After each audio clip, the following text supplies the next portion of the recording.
আমি অনুষ্ঠান শুরু করবার আগে আজকের এই গল্প সম্পর্কে আপনাদেরকে একটা কথা বলতে চাই। আমরা জানি যারা ধর্ম মানি, বিশেষ করে ইসলাম ধর্মের যারা অনুসারী আছি, তারা জানি যে আইয়ামে জাহিলিয়া যুগ বলে একটা যুগ ছিল। সেই যুগে কন্যা সন্তান হলে তাদেরকে জীবন্ত পুঁতে ফেলা হতো। এরকম একটা সময়ে সেখানে মহামানবের আবির্ভাব, যিনি আমাদের রাসূল পাক সাল্লাল্লাহু আলাইহি সাল্লাম এসেছিলেন, এবং তিনি এসে এই আইয়ামে জাহিলিয়া যুগ থেকে মানুষকে বের করার চেষ্টা করেছিলেন। নারী মুক্তির অগ্রদূত বলা যেতে পারে না। এবং আজকের এই গল্পটা আপনাদেরকে আমার কেন জানি মনে হচ্ছে সেই ভয়াবহতম বিভীষিকা। আমি কোনো কিছুই আপনাদেরকে আঁচ করতে বলবো না। আইয়ামে জাহিলিয়া যুগের যে ভয়াবহতম বিভীষিকা, সেই বিভীষিকাটাকে কিছুটা হলেও আজকে আপনাদেরকে আঁচ করিয়ে দেবে। প্রতিটি গল্পই আমাদেরকে নতুন কিছু শিক্ষা দেয়। ভূমিকা আর বড় করতে চাই না, আমি বরং সরাসরি যেতে চাই যিনি আমার গেস্ট তার কাছে। আপনার নামটা একটু বলেন। ঋতু আক্তার। ঋতু কি পুরো নামটাই কি ঋতু আক্তার নাকি সাদিয়া জাহান ঋতু? সাদিয়া জাহান ঋতু। আপনি কি আপনার অরিজিনাল নামটা এখানে বলছেন নাকি ছদ্মনাম? অরিজিনাল নামটাই বলছেন। আপনি গল্পটা যখন বলতে আসেন তার আগে আপনার সঙ্গে আমার কথা হচ্ছিল যে আপনি কেন বলতে চান। আপনি ফেস দেখাতে চাননি। আপনি দেখতে মাশাআল্লাহ যথেষ্ট সুন্দর, এবং আপনি ফেস দেখাতে চাননি কারণ আপনার ব্যক্তিগত সামাজিক একটা সমস্যার কারণে। আর আপনি গল্পটা মূলত বলতে এসছেন শুধু হালকা হওয়ার জন্য, নিজের মনটাকে হালকা করার জন্য, রাইট? জি। আচ্ছা, মানে সমাজের কাছে বা কারো কাছে কোনো কিছু পাওয়ার জন্য এখানে আসেননি? জি না। Listen this girl very very carefully, প্রিয় শ্রোতা। ও কারো জন্য আসেনি, কারো কাছ থেকে ওর কোনো কিছু চাওয়ার নেই। ও শুধু ঘন্টা দুয়েকের জন্য এখানে এসছে, কুমিল্লা থেকে এসছে নিজের মনটাকে একটু হালকা করার জন্য। ওকে, শুরু করুন। ঋতু, আপনার যেখান থেকে বলতে ইচ্ছে করে, যেভাবে বলতে ইচ্ছে করে আমি শুনবো এবং লাখ লাখ শ্রোতাকে শোনাবো। আমরা খুব অধীর আগ্রহে অপেক্ষা করছি। আমার নাম ঋতু। আমি এসেছি কুমিল্লা থেকে। আমার বাড়ি কুমিল্লা লাকসাম, নাঙ্গলকোট থানায়। আমরা 4 ভাই বোন। বড় একটা ভাই আছে, দেশের বাইরে থাকে। আমি মেজু। আমার ছোট একটা বোন আছে, তার ছোট আরেকটা ভাই আছে। তো ছোটবেলা থেকে আসলে ছোটবেলার গল্পগুলো বলতে চাই না, কারণ ছোটবেলা আমার দিনগুলো অনেক সুখের কাটছে। আমার বাবা মা আমাকে যথেষ্ট, আমাকে না, আমাদের 4 ভাই বোনকে যথেষ্ট আদর স্নেহ ভালোবাসা সবকিছুই দিছে।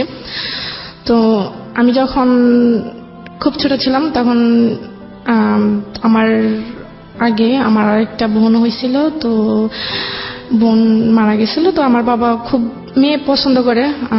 সবসময় বলতেন যে আমার যদি 2টা ছেলে না হয়, আমার যদি 4টা মেয়ে হইতো আমি আরো বেশি সুখী থাকতাম। তো যাই হোক, আমাদের একটা খুবই হ্যাপি ফ্যামিলি ছিল। বাবা কি করতেন? জি, বাবা দেশের বাইরে থাকে। আমি যখন ক্লাস 8-এ উঠি তখন আমার কাছে একটা ফোন ছিল। তো আমার বেশিরভাগ পড়াশোনা হয় আমার নানুর বাড়িতে। কারণ মানে কি এরকম যে আপনি জন্মের পর থেকে বাবাকে দেশের বাইরে দেখেছেন? হ্যাঁ। ওকে। ওইখানে সবার সাথে যোগাযোগ রাখতাম এতটুকুই, কারণ নানুর বাড়িতে ছিলাম। তো উনি বেশি একটা কিছু বুঝতো না, তো সেই জন্য আমার কাছে ফোনটা দেওয়া হয়েছে সবার সাথে কন্ট্যাক্ট করার জন্য। তো একদিন স্কুল থেকে আসছি 4টার সময়, এসে দেখি একটা অপরিচিত ফোন আসছে। অনেকবার ফোন আসছে, তো নাম্বারটা অপরিচিত দেখে আমি আরেকবার মিস করি। ওকে। দেওয়ার পর ওইখান থেকে ব্যাক করার পর আমি সালাম দিই, যেটা বলার দরকার, ভালো টালো কথা জিজ্ঞেস করি। তারপর আমি ওনার নাম জানতে চাইছি। তো উনি ওনার নাম রবিউল বলছে। আমি বললাম যে আপনি কেন ফোন দিচ্ছেন, কোত্থেকে নাম্বার পাইছেন? তো উনি বলল যে দেখেন, হয়তো আল্লাহ আপনার সাথে আমার কথা বলে দিবে, সেজন্য আমি হয়তো আপনার সাথে কথা বলতে পারছি। তো তখন আমি বলছি ঠিক আছে স্যার, ফোন টোন দিবেন না। তো বলে যে আপনার সাথে কথা বলতে কি সমস্যা? আমি বলছি যে হ্যাঁ, আমি অপরিচিত কারোর সাথে কথা বলি না। তারপরে একদিন রেখে দিছে। রেখে দেওয়ার পর 2-1 দিন পর পরই ফোন আসে। তো ফোন আসার পর ভালো মন্দ জিজ্ঞেস করার পর এতটুকুই, ভালো টালো কি করেন, কি করতেছি, কি খাইছেন, এতটুকুই। ওই সময়টাতে কি লোকটার নাম জিজ্ঞেস করা, কোথায় থাকে, কি করে? হ্যাঁ, অবশ্যই জিজ্ঞেস করছি। ওনার নাম বলছে রবিউল, নামটা ঠিক বলছে। উনি একটা এজেন্সিতে কাজ করতো। ওনার বাড়ি হচ্ছে ডোমবাড়িয়া, গ্রামের নাম। জি। তো যাই হোক, ওইখানে কাজ করে। তো একদিন আমাকে বললো যে আপনাকে একটা কথা বলবো, আপনি যদি কিছু মনে না করেন। তো আমি বলছি ঠিক আছে বলেন। বলে যে যদি হ্যাঁ হয় তো হ্যাঁ বলবেন, আর যদি না হয় না বলে দিবেন, কিন্তু রাগ করবেন না। আমি বলছি ঠিক আছে, আমি রাগ করবো না, আপনি বলেন। তো উনি আমাকে বললো যে দেখেন, আপনার কথাগুলো আমার খুব ভালো লাগে, আমি আপনার সাথে আপনার ফ্রেন্ড হতে চাই। ওকে। তো আমি আপনার সাথে ফ্রেন্ড হব, আমাকে একটু চিন্তা ভাবনা করতে হবে। তো বলে যে কতদিন লাগবে? আমি বলছি 6 মাসও লাগতে পারে, 1 বছর লাগতে পারে, আবার 1 মাসও লাগতে পারে। বলে যে না, এত লং টাইম তো নিতে পারবো না, আমি আপনাকে 1 সপ্তাহ সময় দিলাম। আমি বলছি না, তো উনি আমাকে খুব জোরাজোরি করতেছে।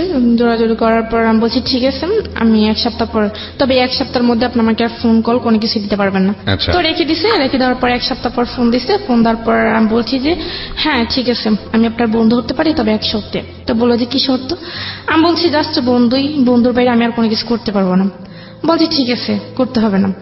তো তখন আমি ক্লাস 8-এ উঠি, জানুয়ারি মাসের কথা। তো এভাবেই ওনার সাথে কথা বলি, কথাবার্তা চলতেছে। তো কথাবার্তা চলার মাধ্যমে উনি আমাকে দেখা করার কথা বলছে এর মধ্যে অনেকবার। তো দেখা করার কথা বলছে, আমি আসলে দেখা করতে চাই না ওনাকে। তো 1 বছরের মাথায় উনি আমাকে প্রপোজ করেন। প্রপোজটা কিভাবে করলো? ফোনের মাধ্যমে? হ্যাঁ, ফোনের মাধ্যমে। 1 বছর কোনো দেখা হয়নি। এর মাধ্যমে কি আপনাদের এর আগে মানে ফেসবুক বা অনলাইনে কোথাও? না না, তখন তো আমি ফেসবুক এমনিতে নর্মাল একটা ফোন ইউজ করতাম, এছাড়া কোনো কিছু ছিল না? শুধু আপনাকে দেখিনি?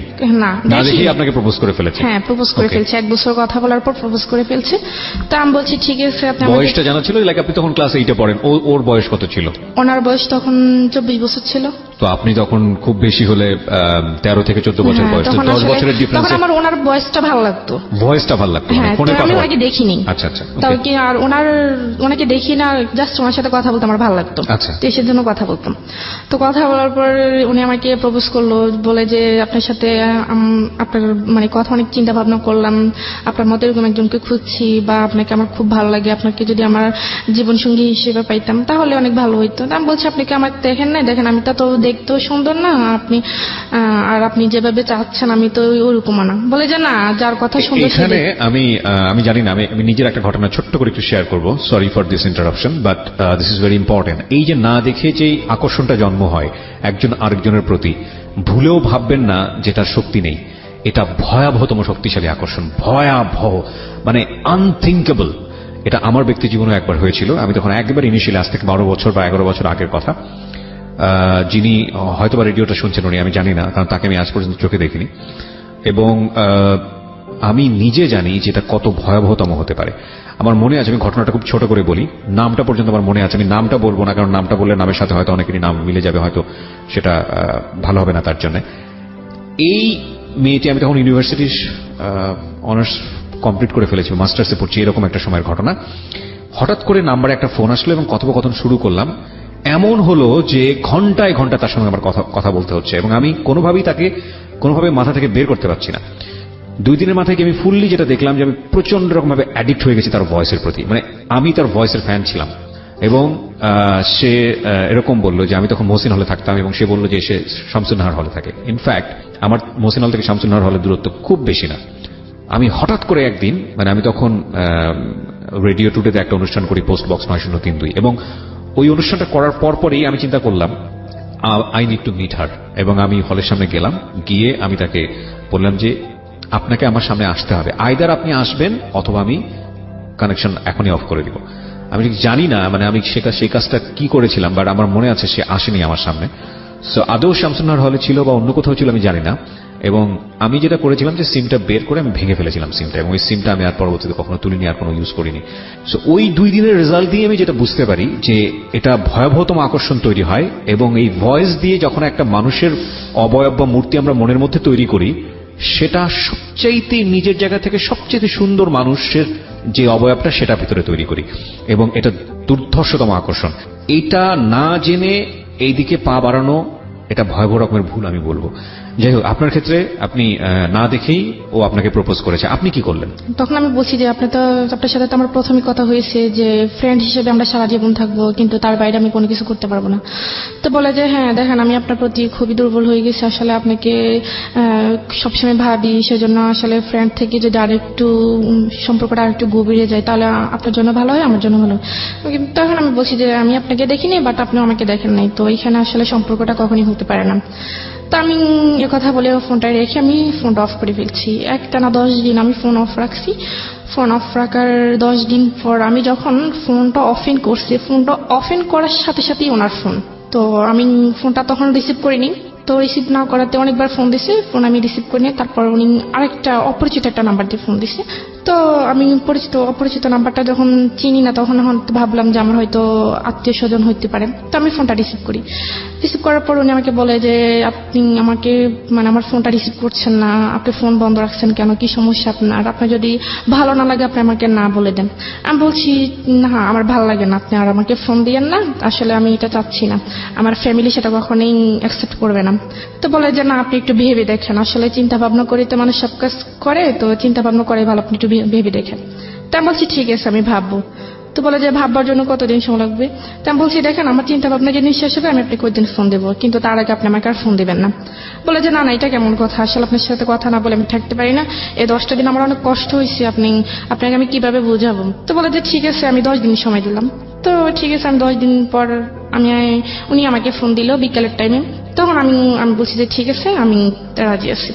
তো বলে যে ঠিক আছে, তখন তো রাজি হয়েছি। আপনি রাজি হয়ে গেলেন? হ্যাঁ আমি রাজি হয়ে গেলেন কেন? মানে আপনি তো আসলে চিন্তা ভাবনা করেছি আসলে আমি তাই সে কেমন দেখতে সেটা আমি জানি না, তো তার কথাগুলো আমার ভালো লাগতো, আসলে তার কথাগুলো মানে আপনি নিজেও দুর্বল ছিলেন? হ্যাঁ তার কথার মধ্যে আমি খুবই দুর্বল ছিলাম। তার সে অনেক সুন্দর গুছিয়ে কথা বলতে পারে বা তার কথাগুলো অনেক ভালোই লাগে আমার, শুনতেই মন চায়। ওকে। তো যাই হোক তারপর এভাবে অনেক দিন কেটে গেছে, প্রায় 1 মাসের মতো। তো উনি আমাকে হঠাৎ আবার বলতেছে ঠিক আছে এখন তো আমরা আরেকটা রিলেশনে নতুন করে একটা রিলেশন করছি, তো এখন তো আমি আপনাকে তুমি করে বলতে পারি। আমি বলছি ঠিক আছে তুমি করে বলেন। এখানে একটা জিনিস খেয়াল করবেন, ওদের এই সম্পর্কটা এটা কিন্তু অনেক লম্বা সময় নিয়ে তারপরে কিন্তু হয়েছে, যদিও দুজনকে দেখেনি, সম্পূর্ণ ভার্চুয়াল একটা রিলেশনশিপ। প্রথম পর্যায়ে ফ্রেন্ডস ছিল, পরে আপনারা মানে এক ধরনের কি বলে বয়ফ্রেন্ড গার্লফ্রেন্ড রিলেশনশিপে গেলেন। এটার মধ্যে সময় নিলেন কতদিনের? প্রায় 1 বছরেরও বেশি। 1 বছরের বেশি, যেটা সাধারণত দেখা যায় না। মানে এই ধরনের সম্পর্ক ভার্চুয়াল জগতে হতে সপ্তাহখানেকেরও কম সময় লাগে। ডিপেন্ড, এটা পার্সন টু পার্সন ডিপেন্ড করে, বাট ওনারা 1 বছর সময় নিয়ে দুজনের প্রতি এফেক্টেড হয়েছেন এবং খুব লম্বা একটা সময় আমি বলবো, যথেষ্ট সময় নিয়েছেন। যাই হোক প্রিয় শ্রোতা, আমরা এখান থেকে ফিরবো, গল্পটা শুরু হয়েছে মাত্র। এবং একটা বিষয় অবশ্যই খেয়াল রাখবেন, আজকের এই জীবন গল্প দুর্ধর্ষতম, কষ্টদায়ক, বেদনাদায়ক, ভয়াবহতম একটা গল্প, এবং যারা কষ্ট কম নিতে পারেন তাদের না শোনাটাই ভালো, আমি প্রথমেই বলে দিচ্ছি। কারণ আমার কাছে মনে হয়েছে যে মানে নিজে তো বাবা হয়েছি, মাস 3-4 হলো, সহ্য করাটা আসলে কঠিন, খুবই খুবই কঠিন। ছোট্ট একটা বিরতি মাত্র, যেখানটায় আমি ছিলাম। ঋতু বলুন। তারপর সে আবার আমাকে বলে যে দেখা করার কথা। তো তখনও আমি আসলে তার সাথে এতটা ফ্রি হইতে পারিনি। তো তখন আমি আর তাকে বলছি যে না আজকে দেখা হবে না, বা তাকে এভাবে ঘুরিয়ে আমি সময় পার করতেছি। প্রায় 1.5 বছর চলে যায় এভাবে। 1.5 বছর চলে যাওয়ার পর সে আমাকে হঠাৎ একদিন শুক্রবার ছিল, তো আমাকে বলতেছে যে দেখো তুমি যদি আজকে আমার সাথে দেখা না করো তাহলে আমার তোমার সাথে কোনো সম্পর্ক থাকবে না। তো বলছে যে তুমি স্কুলের সামনে আসবা, আমি ওইখানে আসবো। তো আমি বলছি ঠিক আছে বিকাল 5টার দিকে। তখন আসলে আমি নানুকে বললাম যে আমি একটু বাজার যাব। তো নানু বললো যে না এখন বাজারে দেওয়ার দরকার নেই, তো তোমার মামা আছে, তোমার মামাকে বলো, যদি উনি চাইতে দেয় তো তুমি যাও। তখন আসলে মামার কাছে তো বলতে পারবো না, কারণ মামার কাছে বলবে যে তোমার কি লাগবে তুমি আমার কাছে বলো, তোমার যাওয়ার দরকার নেই। তখন আমি বলতে পারি না, তো যে কোনো কারণে আমি বাইরে হইতে পারি না। তখন আমি ওকে আর বলতে পারিনি যে আমি আসবো না। তখন আমি আবার ফোনটা অফ করে ফেলছি। যে তখন সে আমাকে অনেকবার ট্রাই করছে, আমার ফোনে তখন মিস কল অ্যালার্ট চালু ছিল। তো আমি যখন ফোনটা অফ করছি দেখি যে সে আমাকে প্রায় 1000-এর উপরে ফোন দিচ্ছে। তো সে আমাকে রাগ করে 2-3 দিন ফোন দেয়নি। 2-3 দিন ফোন না দেওয়াতে আমিও ফোন দিইনি। তো 2-3 দিন পর সে নিজে আমাকে আবার ফোন দিচ্ছে। ফোন দেওয়ার পর বলতেছে তোমার কি সমস্যা, তুমি আমার সাথে দেখা করলো না কেন? তা বলছি আমার সমস্যা ছিল, আমি বাইরে হতে পারিনি। তো বলে যে বাইরে হইতে না পারলে তুমি আমাকে বলতাম। তা আমি বলছি বললে হয়তো আপনি এটা অন্যভাবে নিবেন, সেজন্য আমি বলতে পারিনি। তো তাকে সরি বলছি। তো সরি বলার পর সে যাই হোক সেটা সমাধান হয়ে গেছে। কথা চলতে 2 বছর, তখন 2012 সালের লাস্টের দিকে আমার বোন, তখন আমার আব্বু বাড়িতে আসছে বিদেশ থেকে। বাড়িতে আসার পর আমাকে বাড়িতে নিয়ে আসছে।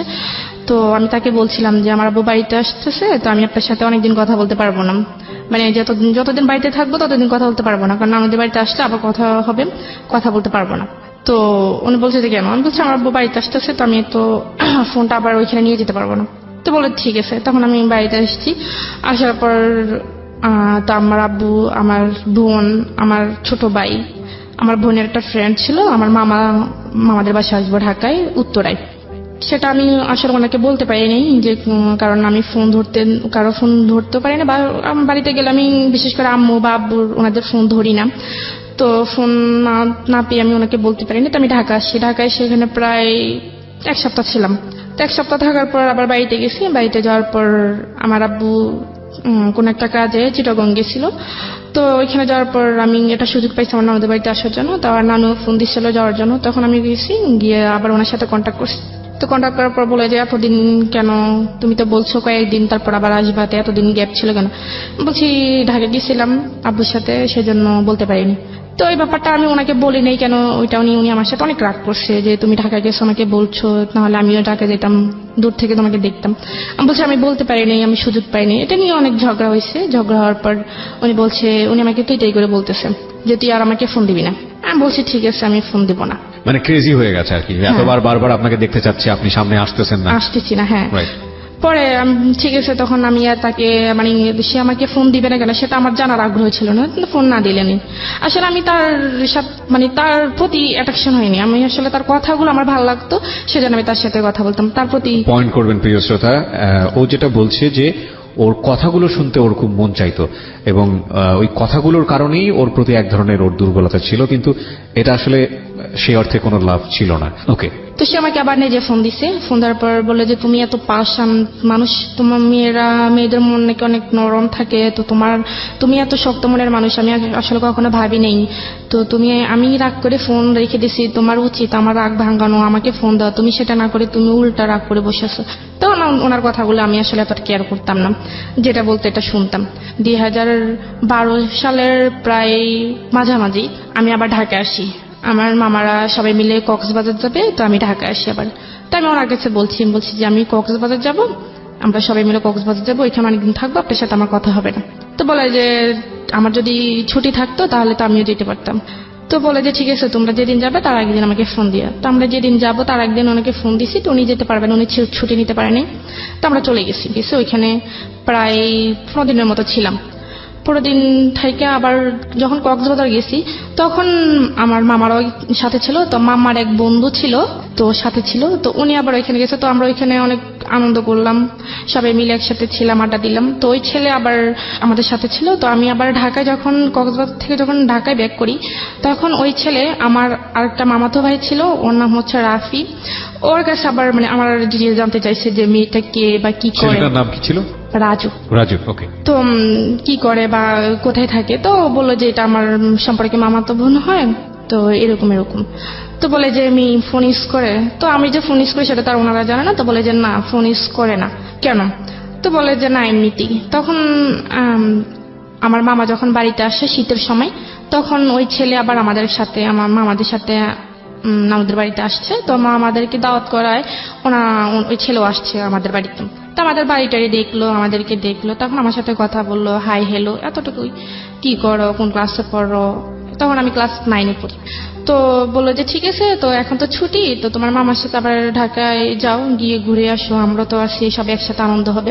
তো আমি বলছি দেখি যদি আম্মু দেয় তাহলে। তো উনি আমার মামাকে বললো, বলার পর আমার মামা আমার আম্মুকে বললো। তো গেলাম, গিয়ে ওইখানে প্রায় 20-25 দিন ছিলাম। এর মধ্যে ওর সাথে আর আমার কোনো যোগাযোগ হয় নাই। রবিউলের সাথে? হ্যাঁ, রবিউলের সাথে আমার কোনো যোগাযোগ হয়নি। না, ফোন তো আমাদের বাড়িতে, আমি আর ওইখানে যেতে পারি না, ওনাকে কখনো কোনো মেসেজ বা ফোন দিতে পারিনি। তো আমি আবার চলে গেছি। তো কথাবার্তা বলে মাঝে বলে যে তুমি ফোন ইউজ করো না। বলছি না, আমি ফোন ইউজ করি না, আসলে বাসা থেকে সেটা কেউ দিবে না। তো বলে যে আমি তোমাকে যদি একটা ফোন কিনে দিই তুমি নিবে? আমি বলছি কেন, আপনার ফোন আমি নিব কেন, আর আপনি আমার কি হন? রাজু এটা বলতেছে? হ্যাঁ, রাজু এটা বলতেছে। বলে যে না, নেও, মাঝে মাঝে তোমার সাথে কথাবার্তা বলবো। এখানে বিষয়টা গুলিয়ে ফেলবেন না। রাজু এবং রবিউল, রাজুটা হচ্ছে ওর আত্মীয় সম্পর্কের একজন, আর রবিউলটা হলো যে ছেলেটার সঙ্গে প্রথম দিকে ভার্চুয়ালি ফোনের মাধ্যমে কমিউনিকেট, কিন্তু এখনো দেখা হয়নি। ওদের মধ্যে এক ধরনের সম্পর্ক রয়েছে, বয়ফ্রেন্ড গার্লফ্রেন্ড বলা যেতে পারে, বাট ঠিক সে অর্থে ম্যাচিউর টাইপের রিলেশনশিপ না, অন্তত এই মেয়েটার সাইড থেকে না। ওকে, ঠিক আছে, বলুন। তো রাজু আমাকে, যখন আমি চলে আসবো তখন রাজু, আমার মামা আর ওই মামাতো ভাইটা আমাকে বাস পর্যন্ত বাসে উঠেছে, কারণ মামা আমার সাথে আসছে আর মামার সাথে ওনারা আসছে আমাদেরকে এগিয়ে দেওয়ার জন্য। তো আসছে রাজু এখানে, আমি চলে যাচ্ছি, এটা দেখো কান্নাকাটি করতে আসছে। কান্নাকাটি করার পর আমি আসলে ব্যাপারটা দেখছি, তারপরও বুঝতে পারলো না, বোঝার মতো করেছিলাম। তো আমি যখন চলে গেছি তখন ও আমার যে জামা কাপড় নেওয়ার একটা ব্যাগ ছিল, ওই ব্যাগের মধ্যে ওই একটা ফোন কিনে রেখে দিয়েছে, সেটা আমি জানি না। তো না জানার পর আমি বাড়িতে গেছি, সোজা আমার নানুদের বাড়িতে গেছি। নানুদের বাড়িতে যাওয়ার পর জামা কাপড় যখন ওইটা থেকে বের করছি তখন দেখছি একটা মোবাইলের বক্স। তো তো আমার কাছে আশ্চর্য লাগতেছে, মোবাইলের বক্স এটা কে দিল। তখন আমি কাউকে বিষয়টা না বলে আমি এটা খুললাম, খুলে দেখি একটা phone, mobile phone, Samsung mobile phone ছিল। ওইটার মধ্যে আবার একটা চিঠি ছিল। তো দেখলাম, দেখার পর চিঠিটা পড়লাম। চিঠির মধ্যে লেখা ছিল যে মানে রাজু যে আমাকে ফোনটা দিছে সেটা যেন আমি কাউকে না বলি, সেটা শুধুমাত্র আমাকে দিছে আমার সাথে একটু কথা বলার জন্য বা খোঁজ খবর নেওয়ার জন্য, বাস এতটুকুই। আর যদি আমার ওর মোবাইলটা আমার নিতে ইচ্ছে না হয় তাহলে সেটা ফেলে দেওয়ার জন্য, কিন্তু কাউকে না বলার জন্য, এটা লিখে দিছে। তো লিখে দেওয়ার পর আমি এটা রেখে দিছি, আমি আর ফেলিনি। ওটার সাথে আবার একটা সিমও দিছে, তো আমি ওইটা অফেন করছি। করার পর ও আবার অনেকগুলো মেসেজ করছে। আমি ফোনটা অফেন করার পর অনেকগুলো মেসেজ পেয়েছি, কেমন আছি, কোথায় আছি। ওই তো রাস্তার মধ্যে ফোন দিছে। তো আবার ফোনও দিছিল মনে হয়। তখন রাত্রেবেলা আমি আর ওকে ফোন দিই নাই বা মেসেজও রিপ্লাই দিইনি। তো রাত্রেবেলা সন্ধ্যার দিকে আমার নানু তখন নামাজ পড়তে গেছে, তো আমিও নামাজ পড়ে ফেলছি আগে, নানু পরে নামাজ পড়তে গেছে। পড়ার পর আমি ওই আমার আগের ফোনটা রবিউলের সাথে আবার আপনি নামাজ পড়েন? হ্যাঁ। বাহ, মাশাআল্লাহ। হ্যাঁ। তো রবিউলকে মিস কল দিলাম। তো মিস কল দেওয়ার পর সে সাথে সাথে ব্যাক করলো। ব্যাক করার পর রবিউলের সাথে কতদিন পরে কথা হচ্ছে? এই প্রায় 1 মাস 10 দিন। 1 মাস 10 দিন কোনো কমিউনিকেশনই ছিল না? জি না। মানে আপনার দিক থেকে আপনি অনুভবই করেননি? না, কোনো অনুভবই করিনি। তার মানে বুঝতেই পারছেন ইট ওয়াজ নট লাভ, অ্যাকচুয়ালি কোনো লাভ ছিল না। নইলে 1 মাস 10 দিন অফ ট্র্যাকে থাকার সময় ও বিজি হয়ে গেছে অন্য কোনো জায়গাতে, রবিউল মাথা থেকে আউট হয়ে গেছে। কিন্তু যখনই ও ফিরে এসছে, সময় হাতে আছে, তখন আবার রবিউলকে সে নক করছে। তারপর ফোন দিলাম। ফোন দেওয়ার পর ও ফোনটা রিসিভ করার সাথে সাথে খুব কান্নাকাটি করতেছে, অনেক মানে বাচ্চাদের মতো খুব জোরে জোরে কান্নাকাটি করতেছে। আমি কেন তাকে এতদিন ফোন দিইনি। তখন আমি তাকে ব্যাপারটা বুঝিয়ে বলার পর সে আমাকে বলতেছে আমি তোমার সাথে কালকেই দেখা করতে চাই। আমি বলছি এটা কখনোই সম্ভব না, আমি কালকে দেখা করতে পারবো না, আমার যখন সময় হবে আমি তখনই আপনাকে ফোন দিব, আপনি আমার সাথে দেখা করিয়েন। এর মধ্যে রাজু আবার আমার মামাতো ভাই যেটা যার মাধ্যমে পরিচয় হয়েছিল, সে আবার আমার নানুদের বাড়িতে আসছে। তো রাজু আবার আমার নানুদের বাড়িতে আসছে। আসার পর সে আমাকে ভালোটার কথা জিজ্ঞেস করছে। জিজ্ঞেস করার পর আমার নানুর সাথে কথাবার্তা বলার পর সে 2 দিন ছিল। 2 দিন থাকার পর সে আবার চলে গেছে। চলে যাওয়ার 5-6 দিন পর রাজু তার আম্মুকে পাঠাইছে। রাজুর আব্বু নাই, তার আম্মুকে পাঠাইছে আমার নানুর কাছে। পাঠাইছে সে আমাকে বিয়ে করবে, একটা বিয়ের প্রস্তাব নিয়ে আমাকে সে পাঠাইছে। সে কি করতো সেই মুহূর্তে? সেই পড়াশোনা করতো, অনার্স করতো। এই অবস্থায় বিয়ের প্রস্তাব দিয়ে পাঠিয়েছে? হ্যাঁ, আর ওরা মানে ঢাকায় স্থানীয় ছিল। ওকে। প্রস্তাব পাঠাইছে। তো তার আম্মু তো তখন আমাকে দেখে না ঢাকা থাকাকালীন, তো উনি আমাকে দেখছে। দেখার পর আমার নানুকে ডিরেক্টলি বলছে যে আপনার নাতিকে তো আমার ছেলে খুবই পছন্দ করে, তো আপনাদের যদি কোনো আপত্তি না থাকে তাহলে আমরা এখানে একটা আত্মীয়তা করতে পারি। তো আমার নানু বললো যে দেখেন আমি তো ওর গার্জিয়ান না, ওর আব্বু আছে, আম্মু আছে, আমার ছেলেরা আছে, ওদের সাথে কথা বলতে হবে, আপনি ওনাদের সাথে কথা বলেন। তো রাজুর আম্মু একদিন ছিল, তারপরের দিন সকালবেলায় চলে গেছে। চলে যাওয়ার পর আমার নানু আমাকে বলতেছে যে তো রাজুর সাথে তোর কি? আমি বলছি তো না কিছু না, এমনিতে কথাবার্তা, তো এরকম কিছু না। তো বলে যে সত্যি? আমি বলছি যে হ্যাঁ। বলে যে না থাকলেই ভালো। তা আমি আর জিজ্ঞেস করি না যে কেন আসছে বা কি আসে বিষয়। তখন আমার আব্বুর কাছে বলছে আমার মামা, রাজুর আম্মু আমার মামার কাছে বলছে, আর আমার মামা আমার আব্বুর কাছে ফোন দিয়ে বলছে। তো আমার আব্বু বলছে ঠিক আছে, ছেলের একটা ছবি দাও আর আমি খোঁজ খবর নিয়ে দেখি কেমন। তো ওনারও ছেলে পছন্দ হয়ে গেছে, ছেলেরও পছন্দ হয়েছে বা ওর আম্মুরও পছন্দ হয়েছে। মনে করেন 2 পক্ষ থেকেই সবকিছু ঠিকঠাক। এখন আমার ছোট মামা যিনি, উনি আবার আমার আব্বুকে বলতেছে যে বিয়ে তো হবেই, ছেলেও ভালো বা ছেলের ফ্যামিলিও ভালো, এখন ঋতুকে একবার জিজ্ঞেস করে দেখেন ও কি বলে। তো আমার আব্বু আসলে আমাদের বন্ধুর মতোই, বাবা বললে নয়। তো পরে আমার আব্বু আমাকে জিজ্ঞেস করার পর আমি বললাম যে আব্বু দেখেন আমি আসলে সামনে আমার এসএসসি পরীক্ষা, তো আমি অন্তত পরীক্ষাটা দিই, আপনাকে বিস্তারিত বলবো। বলে যে ঠিক আছে পরীক্ষা দাও। তো আব্বু ওই রকম ভাবে মামাকে বলছে, মামা ওই রাজুর আম্মুকে ওরকম ভাবে বলছে। তো ওনারা বলছে ঠিক আছে পরীক্ষা পর্যন্ত আমরা অপেক্ষা করবো। তো এর মধ্যে আমি আবার রবিউলকে সবকিছু বলে দিছি যে আমাকে এভাবে দেখতে আসছে, আমার বিয়ের কথা চলতেছে, এখন আমি বলছি পরীক্ষা অবধি। তো সে বলতেছে আমি তো তোমাকে আজ পর্যন্ত দেখিই নেই, তুমি আমার সাথে একটু দেখা করো না। তা আমি বলছি কি দেখবেন, আমি তো বলছি আমাকে দেখলে আপনার পছন্দ হবে না। তো দেখা এরকম করতে করতে তখন সে যে একটা এজেন্সিতে কাজ করে সেটা আমাকে বলছে, তখন আমি খোঁজখবর নিয়ে জানতে পারি এটা আমাকে রং বলছে। মানে রবিউল আপনাকে মিথ্যা ইনফরমেশন দিয়েছে? হ্যাঁ, ওকে। তো তখন আমি বললাম যে আপনি তো আমার কাছে মিথ্যা কথা বলছেন, আপনি তো আসলে কোনো অফিসে এরকম কোন অফিসে চাকরি করেন না, আসলে আপনি করেনটা কি আমাকে সত্যি করে বলেন, আমি আপনার সাথে দেখা করব। ওকে। তো বলে যে আমি আসলে একটা প্রাইভেট কোম্পানিতে জব করি, তো যে কোনো ভাবে এটা ওই কোম্পানির মালিক পালিয়ে গেছে, এখন আসলে আমার উপর অনেক ধার দেনা, এখন আমি আসলে বাড়ি থেকে বের হতে পারতেছি না, এখন অন্য একটা জায়গায় অ্যাপ্লাই করতেছি। তারপর আমি বললাম তো সেটা আমাকে বললেন না কেন আগে? তো বলে যে বলিনি, এমনিতে আসলে এটা একটু আমি লুকিয়ে রাখছি, এটা বলতে চাইনি। তা আমি বলছি ঠিক আছে। তো তখন আমি তাকে নিজে ফোন দিতাম, আমি তাকে ফোন দিয়ে আমি তার সাথে কথা বলতাম, এমনকি সে আমার কাছে অনেকবার প্রায় 2-3 বার টাকা চাইছে তার মানে পকেট খরচের জন্য। আমি 2-3 বার প্রায় তাকে 10-12 হাজার টাকা দিছি, কিন্তু আচ্ছা। দেখা সাক্ষাৎ কোনো কিছুই না। আচ্ছা। তখন আমি যখন বিয়ের ব্যাপারটা বলছি, তখন আম্মু আমাকে বলল যে দেখ, ছেলেও ভালো, ছেলের ফ্যামিলিও ভালো, তুই রাজি হয়ে যা, এসএসসি পরীক্ষার পরে বিয়েটা হয়ে যাক, তুই রাজি হয়ে যা, অন্য কোথাও যদি কোনো কিছু থেকে থাকে সেটা বাদ দিয়ে দে। তা আমার আম্মা আমাকে এভাবে বলছে, তখন আমি একটু ডাউট করছে যে আমার আম্মা আমাকে হয়তো একটু সন্দেহ করছে। জি। তো সন্দেহ করার পর আমি তাকে আবার রবিউলকে বলে দিচ্ছি, বলে দেওয়ার পর আমি বলছি যে দেখেন আপনার সাথে যা হওয়ার হয়ে গেছে, আমি আপনার সাথে আর কথা বলতে পারবো না, তা আপনি আমাকে ক্ষমা করে দেন, আপনার সাথে যদি কোনো বেয়াদবি করে থাকি আসলে এইভাবে আমি ফ্যামিলির বাইরে যেতে পারবো না। এটা রবিউলকে বললেন? হ্যাঁ, আমি রবিউলকে বলছি। তখন রবিউল তো অনেক খুব কান্নাকাটি করছে। সে ও কি বাসার ঠিকানা জানতো? আপনার বাসার ঠিকানা? হ্যাঁ, সে আমার বাসার ঠিকানা জানতো। আমি আচ্ছা। তাকে সবকিছুই সত্যি বলেছি। সঠিক বলেছেন। হ্যাঁ। তখন সে খুবই কান্নাকাটি করছে, সে বলতেছে ঠিক আছে আমি তোমাদের বাড়িতে আসতেছি। আমি বলছি যে না, আমার যদি ভালো চান আপনি কখনই আমাদের বাড়িতে আসবেন না, আর আসলে অনেক খারাপ হয়ে যাবে। তখন আমি তাকে এরকম কোনো কিছু বলার পর সে আসেনি। আসার পর সে বলছে ঠিক আছে তুমি আমাকে তো বিয়ে করবে না নাকি? আমি বলছি যে হ্যাঁ করবো না। তো বলে যে ঠিক আছে তাহলে তুমি আমার সাথে শুধু একবার দেখা করো, একবার দেখা করার পর আমি তোমাকে কথা দিতেছি জীবনে তোমাকে আর ফোন দিব না। তো আমি বলছি একবার দেখা করে কি লাভ? সে বলে যে আমি কেমন মেয়ের সাথে কথা বলছি, তাকে শুধু একবার দেখার ইচ্ছে, আর কিছুই না। আমি বলছি আপনি কথা দিচ্ছেন তো? তো সে বলতেছে যে হ্যাঁ আমি কথা দিছি। তো এর মধ্যে সে আবার ব্রাহ্মণবাড়িয়া, সে এখানে একটা আপনার মাইক্রো ক্রেডিট একটা চাকরি পাইছে। জি। ব্রাহ্মণবাড়িয়া। তো আমি আবার ঢাকা যাই মামাদের বাসায়। তখন আমার মামানি প্রেগনেন্ট ছিল, তো তখন উনি খুব অসুস্থ ছিল, তো ওনাকে আমি দেখতে গেছিলাম, আমার আম্মু গেছিল সাথে। তো আমার আম্মু গিয়ে আমার আম্মা আমাকে রেখে চলে আসছে। তো আমি ওইখানে ছিলাম, থাকার পর ওইখানে আবার মামাদের পাশের ফ্ল্যাটে একটা মেয়ে থাকতো, নাম হচ্ছে রিয়া করে। তার সাথে আমার আবার খুব ভালো একটা বন্ধুত্ব ছিল, তার সাথে আমি আবার সবকিছু শেয়ার করছি। তো শেয়ার করার পর তখন আমি ঢাকা গেছি, ঢাকা যাওয়ার পর সে আমাকে বলতেছে যে আমি ব্রাহ্মণবাড়িয়া যাওয়ার জন্য, তার সাথে দেখা করার জন্য। তা বললাম আমি একটা মেয়ে হয়ে আমি ওইখানে কিভাবে যাই? বলে যে দেখো আমি তো নতুন অফিসে জয়েন করছি, নতুন, এখন তো আমাকে ছুটি দিবে না, তো আমি আসলে কিভাবে তোমার কাছে যাবো, তুমি একটু আমার কাছে আসো। তা বলছি ঠিক আছে। তখন আমি ওই রিয়াকে নিয়ে বাইরে বের হওয়ার নাম করে ওকে নিয়ে যাই। শুক্রবার দিন ছিল তখন। ইন দ্য মিন টাইম কি আপনার রাজুর সঙ্গে দেখা সাক্ষাৎ করা, কথাবার্তা হওয়া, এগুলো কোনো কিছু হচ্ছে? না, ওই কথা বিয়ে যখন পাঠিয়েছে, যেহেতু ফোনটা আপনার কাছে আছে সেজন্য জিজ্ঞেস করছি। ফোনটা আমার কাছে আছে, ফোনে কথা ওই ফোনটা দিয়ে আমি আবার রবির সাথে কথা বলি, কিন্তু রাজুর সঙ্গে কথা বলি না। রাজুর সাথে আর কথা বলি না। আচ্ছা। যাই হোক, গেলাম ব্রাহ্মণবাড়িয়া বিশ্ব রোড, ওইখানে রবিয়াল আসছে।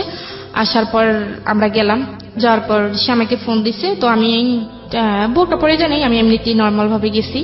তো আসলে আমি ওই কথাটা কখনো ভুলবো না, ওনাকে দেখে আসলে আমার মাথা ঘুরতেছে, এরকম একটা অবস্থা যে আমি আসলে যেটা ভাবছি, যেটা কল্পনা করছি, এটা সম্পূর্ণ বাইরে। সে মনে করেন তখন খুবই হ্যাংলা ছিল, অনেক কালো ছিল। তো আমি ভাবলাম আর বাবা এটা কি, এটা তো এখন আমার ফ্যামিলি কখনো কোনোভাবে মেনে নেবেন। অডিওর সাথে ভিডিওর মারাত্মক পার্থক্য, এটা কি বলে? এবং এটাই হয় আসলে, ভোকাল শুনে ইমাজিন যেটা হয় সেটা বাস্তবে যখন মুখোমুখি হয় সেটা আসলে অনেক বেশি, এবং এটা আরজিদের ক্ষেত্রে আরো বেশি হয়, টু বি অনেস্ট। অবশ্যই এখনকার যুগটা অন্যরকম, কারণ এখন ফেসবুকের যুগ, এখন সব আরজিদেরকে দেখা যায়। আমরা যখন শুরু করেছি তখন দেখা যেত না, তখন এক একজনের ইমাজিনেশন ছিল যে নিশ্চয়ই আমার আরজি, আমি যাকে পছন্দ করি সে দেখতে শাহরুখ খানের মতো হবে, সালমান খানের মতো হবে। এবং তারপরে যখন ফেস টু ফেস হতো সেই দৃশ্য নাই বা বলি। যাই হোক, নিজের জীবনেও বেশ কয়েকটা অভিজ্ঞতা আছে আর কি, যেজন্যই বললাম। হ্যাঁ। তারপর তার সাথে আমি দীর্ঘ 3 বছর পর দেখা করি ওই দিন। তো 3 বছর পরের দিন ফার্স্ট দেখা। তো আমি আবার যখন আমি তার সাথে দেখা করতে যাচ্ছি, মানে গাড়িতে উঠতেছি, তখন আমি আবার তাকে বলছি যে দেখেন আপনি আমাকে কথা দিয়েছেন আপনি আমার সাথে শুধু একবারই দেখা করবেন, এখন আপনি যেরকমই হন আমি আপনার সাথে দ্বিতীয়বার কথা বলবো না। সে বলছে ঠিক আছে, তুমি নিশ্চিন্তে থাকো, আমি তোমাকে কখনোই বিরক্ত করবো না। তো যাই হোক, সে আমাকে দেখলো, আমিও তাকে দেখলাম। দেখার পর ওইখানে একটা রেস্টুরেন্টে গেলাম। ওই দিন আমি সারাদিন মানে তার সাথে দেখা করবে একটু একটু আনইজি ফিল করতেছি, আসলে আমি সারাদিন খাইনি। তো না খাওয়াতে আমার খুব খিদে লাগছে, কিন্তু তাকে দেখার পর আমার খিদে চলে গেছে। ওকে, তাকে দেখার পর আমার খুব খিদে চলে গেছে, যে মানে যখন গাড়িতে আসতেছে তখন ভাবতেছি যে ওনার সাথে দেখা করলে একসাথে হয়তো দুপুরের লাঞ্চ হবে বা সকালের নাস্তা দুটি একসাথে হবে, কিন্তু তাকে দেখার পর আমার খিদেটা চলে গেছে। আমি কি খাবো? তখন সে আমাকে একটা রেস্টুরেন্টে নিয়ে গেছিল, ওইটার নাম ছিল ঝুমুর, বিশ্বের ব্রাহ্মণবাড়ি একটা শহরে, ওইখানে নিয়ে গেছিল। তো শুক্রবার যেহেতু ছিল, উনিও হয়তো খাওয়া দাওয়া করে আসে না, তো উনি খাইছে, আমাকেও দিছে, আমি খাইনি, আমি বসেছিলাম। তো আমি ওইখান থেকে খুবই বিরক্ত ফিল করতেছি যে আমি ঋতু তারপর কি হলো? তো খাওয়া দাওয়া শেষ হলো, শেষ হওয়ার পর তখন আমরা আবার যখন বাস যাইতেছি, মানে সে আমাকে বাসে তুলে দিবে, তখন সে আমাকে জিজ্ঞেস করতেছে যে তোমাকে আমার পছন্দ হয়েছে, আমাকে তোমার পছন্দ হয়েছে কিনা। তখন আমি বলছি ঠিক আছে, আপনি তো আমাকে বলছেন যে আপনি আমার সাথে আর কখনোই দেখা করবেন না বা কথা বলবেন না, এটা কেমন কথা? এটা এখন তো আপনি মানে কথার সাথে কাজের কোনো মিল নেই, এটা তো কখনোই সম্ভব না। আমি আপনাকে বিশেষ করে আপনার সাথে দেখা করতে আসছি, আর আপনি এখন এটা কি বলতেছেন? বলে যে না দেখো, আমি বলে ফেলছি, এটা শুধু তোমাকে দেখার জন্য বলছি, আমি মন থেকে এটা বলিনি। আমি বলছি ঠিক আছে, আমি আগে বাসায় যাই, আমি অনেক টায়ার্ড, আমি খুবই ক্লান্ত, অনেক জার্নি হয়েছে, আমি বাসায় যাই। তো আমার ফোনে চার্জ ছিল না, তো আমি যখন গাড়িতে উঠি তখন আমার ফোনে মানে মোবাইলটা বন্ধ হয়ে গেছে। তো আমি বাসায় গেছি, বাসায় গিয়ে গোসল করলাম, গোসল টোসল করে বা ফ্রেশ হয়ে খাওয়া দাওয়া করে বাসায় গিয়ে মোবাইলটা চার্জে দিয়েছি, বন্ধ রেখে চার্জে দিয়েছি, মোবাইলটা খুলিনি। তো অনেকক্ষণ সময় হয়েছে, যখন বাসায় আস্তে আস্তে 6টা বাজছে, তো আমি ওনার সাথে আমি ফোনটা অফ করি 8টার সময়। তো ফোনটা অফ করার সাথে সাথে উনি আমাকে ফোন দিচ্ছে। তো বলতেছে এই তুমি আমাকে কেন এতক্ষণ ফোন দেওয়া নেই, মোবাইল বন্ধ ছিল কেন? জানো আমি কতক্ষণ টেনশন ছিলাম যে তুমি আমাকে কেন ফোন দেওয়া নেই, আমি কত টেনশনে ছিলাম, আমাকে টেনশন রাখতে ভালো লাগে, মানে সে এরকম করে কান্নাকাটি করতেছে। আচ্ছা, তা আমি বলছি যে দেখেন আপনি কান্নাকাটি করতেছেন কেন, আসলে আমি আপনাকে ফোন দিব কেন? আপনি তো বলছেন আপনার সাথে আমার কোনো কথা হবে না, তাহলে আপনি আমাকে ফোন দিচ্ছেন কেন? আপনি আমাকে দয়া করে আর ফোন দিয়েন না, আমি আপনার কথার উপর বিশেষ করে আপনার সাথে দেখা করছি, সেজন্য এটা না যে আপনার সাথে আবার কথা বলতে হবে। তখন সে আমাকে বলতেছে যে তুমি যদি আমার সাথে কথা না বলো আমি মরে যাব, আমি ট্রেনের তলে নিজের জীবন দিয়ে দিব, আমি ফাঁসি দিব, মানে এরকম বিভিন্ন রকমের ব্ল্যাকমেল করতেছে। তো করার পর আমি ফোনটা রেখে দিচ্ছি। তখন ওনার সাথে আমার মানে কথাই বলতে ভালো লাগতেছে না, যে কি কথা বলবো আসলে।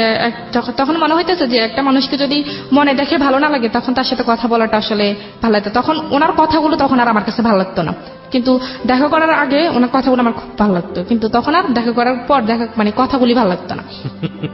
তখন আমি রেখে দিচ্ছি, রেখে দেওয়ার পর উনি আমাকে বারবার ফোন দেয়, আমি ফোন রিসিভ করি না। তারপর আমি নাম্বারটা ব্ল্যাক লিস্টে রাখিয়ে দিচ্ছি। তো রেখে দেওয়ার পর সে আমাকে বিভিন্ন নাম্বার থেকে ফোন দিচ্ছে, ফোন দেওয়ার পর আমি ফোন মানে কোনোভাবে রিসিভ করি না। তো তার এক কলিং ছিল, আমি ওনার নামটা বলতে চাচ্ছি না, তো তার কলিং ছিল, সে আমাকে ফোন দিছে। ফোন দেওয়ার পর বলতেছে কি আমি কি ঋতুর সাথে কথা বলতে পারি? আমি বলছি হ্যাঁ আমি ঋতু, আপনি বলেন। তো বলে যে আপনি কি রবিউলকে চিনেন? আমি বলছি কোন রবিউল? বলে যে ওই দিন শুক্রবারে দেখা করতে গেছেন ওই রবিউল। আমি বলছি না আমি এরকম আমি কাউকে তো চিনি না, আমি কারোর সাথে দেখা করিনি, আপনি কেন ফোন দিচ্ছেন? তো বলে যে তখন আমি ফোনটা রেখে দিছি, ফোনটা রেখে দেওয়ার পর উনি আবার ফোন দিছে, তখন আমি আবার ফোনটা কেটে দিছি। তো বারবার ফোন দিতেছে, তখন আমি বলছি যে আপনার সমস্যাটা কি, আপনি আমাকে বারবার ফোন দিয়ে ডিস্টার্ব করতেছেন কেন? আমি তো বলছি আমি রবিউল আমি কাউকে চিনি না, আপনি হয়তো ভুল নাম্বারে ডায়াল করছেন। তো বলতেছে যে দেখুন আপু আপনার সাথে আমি একটু 2 মিনিট কথা বলবো, আমাকে প্লিজ 2 মিনিট সময় দেন। তা বলছি ঠিক আছে 2 মিনিট, তার বেশি না। বলে যে দেখেন রবিউল কিন্তু অনেকগুলো ঘুমের ওষুধ খেয়ে ফেলছে, আর ওর অবস্থা খুবই খারাপ, ও এখন কি জানি স্যালাইনে আসছে, ডাক্তার আসছে স্যালাইন টেলান দিচ্ছে, ও আজকে 2-3 দিন খাওয়া দাওয়া সব বন্ধ করে দিছে। দেখেন আপনি কি চান আপনার জন্য একটা মানুষ মারা যাক? আমি বলছি আমি কেন চাইবো, আমি তো ওনাকে বলিনি যে আমার জন্য উনি মরুক, আমি তো বলিনি যে আমার জন্য না খেয়ে থাকুক, উনি এমন করতেছে কেন? বলে যে একটা মানুষ যদি একটা মানুষের সাথে কথা বললে তার জীবনটা বেঁচে যায়, তাহলে সেটা আমার মনে হয় সেটা একটা ভালো কাজ। আপনি যদি আপনার ভালো কাজের জন্য যদি ওই মানুষটার জীবন মানে প্রাণে বেঁচে যায়, তাহলে তা আপনি আল্লাহর কাছে ভালো পাবেন। উনি আমাকে এরকম করে বলতেছে। তখন আমার কাছে একটু খারাপ লাগে, আমি বলছি মানুষটা আসলে সত্যি সত্যি যদি আবার মরে টরে যায় তখন তো মানে আপনার অন্তরে একটু মায়া হয়েছে তার জন্য। মায়া হয়েছে। ওকে, তখন আমি বলছি ঠিক আছে, তো ওনার কাছে দেন। তো বলে যে উনি তো এখন অজ্ঞান অবস্থায় আছে, ওনার জ্ঞানে আসলে আমি আপনাকে ফোন দিব। তো বিকেলের দিকে উনি আবার ফোন দিচ্ছে, ফোন দেওয়ার পর বলতেছে যে নেন রবিল ভাইয়ের সাথে কথা বলে। তো আমি বলছি, তখন আমি ওনাকে তুই তাই করে বলছি। আমি বলছি যে তোর সমস্যা কি, তুই আমাকে বলছস যে তুই আমার সাথে কথা বলবি না, আমাকে আর ফোন দিবি না, তো তুই এরকম করতেছস কেন? তুই কি আমাকে ফাঁসাতে যাইতেছস? সামনে আমার বিয়ে, আমি তো তোর সাথে কখনোই কথা বলতে পারবো না। তো সে আমাকে বলতেছে তুমি আমাকে যা গালি দাও, মারো, যাই করো, আমি তোমাকে বারবার ফোন দিব, আর তুমি যদি তা আমার ফোন রিসিভ না করো বা মোবাইল বন্ধ করে রাখো, সমস্যা না, আমি তোমার বাড়ি চিনি, আমি তোমার আব্বু আম্মুকে গিয়ে বিস্তারিত যা বলার বলে দিব। তো আমি বলি কি বলবেন? বলে যে যা বলার বলবো, যাতে তোমার আব্বু আম্মুও কখনো মুখ দেখাতে না পারে আর তুমি না দেখাতে পারো। তখন আমি বুঝতে পারছি সে আমাকে এক ধরনের ব্ল্যাকমেল করতেছে। রাইট। তখন আমি বলছি যে ঠিক আছে, তাহলে আমাকে কি করতে হবে? বলে যে তুমি আমার সাথে কথা বলবা। আমি বলছি ঠিক আছে, আমি কথা বলবো। মানে আপনি ভয় পেলেন? হ্যাঁ, আমি ভয় পেয়ে গেছি, কারণ ও আমার বাসা চেনে, বাড়ি চেনে। এখন যদি আমাকে বাবাও বাড়িতে থাকে না? হ্যাঁ। তখন কি বাবা বাড়িতে থাকতো না সৌদি আরবে? না, বাড়িতে চলে গেছে, দেশের বাইরে চলে গেছে। হ্যাঁ, দেশের সুতরাং বাইরে। ভয় হয়েছে, বড় ভাই যেহেতু আজ শাসন করতে পারে। হ্যাঁ, এখন আম্মু তো আছে, এখন আর বলছে যে সে বাড়ির আশেপাশে মানুষদেরকেও জানাইবে। ওকে। তা আমি তার সাথে গ্রামে একটা মেয়ের কুৎসা রটনা হওয়া বা মেয়েটার নামে একটা কিছু রটনা হওয়া, এটা কিন্তু বাতাসের আগে আগে দৌড়ায় গ্রামগঞ্জে, এবং এটা খুব সে স্বাভাবিক। আমার মানে কথাগুলো রেকর্ড করে ফেলছে, কথাগুলো রেকর্ড করছে, ফোনের কথাগুলো, আগের কথাগুলো। হ্যাঁ, তখন মানে যখন ভালোভাবে কথা বলছে, তখন ওই দিন আমাকে বলছে যে তোমার কথাগুলো কিন্তু আমি রেকর্ড করে ফেলছি। তখন আমি বিশ্বাস করতে চাইনি। তো সেই ওই যে ছেলেটা আমাকে ফোন দিছিল, ওর কথা বললো, ওই ফোন নাম্বার থেকে ফোন দিয়ে ওই আমার রেকর্ডগুলো শোনাইছে।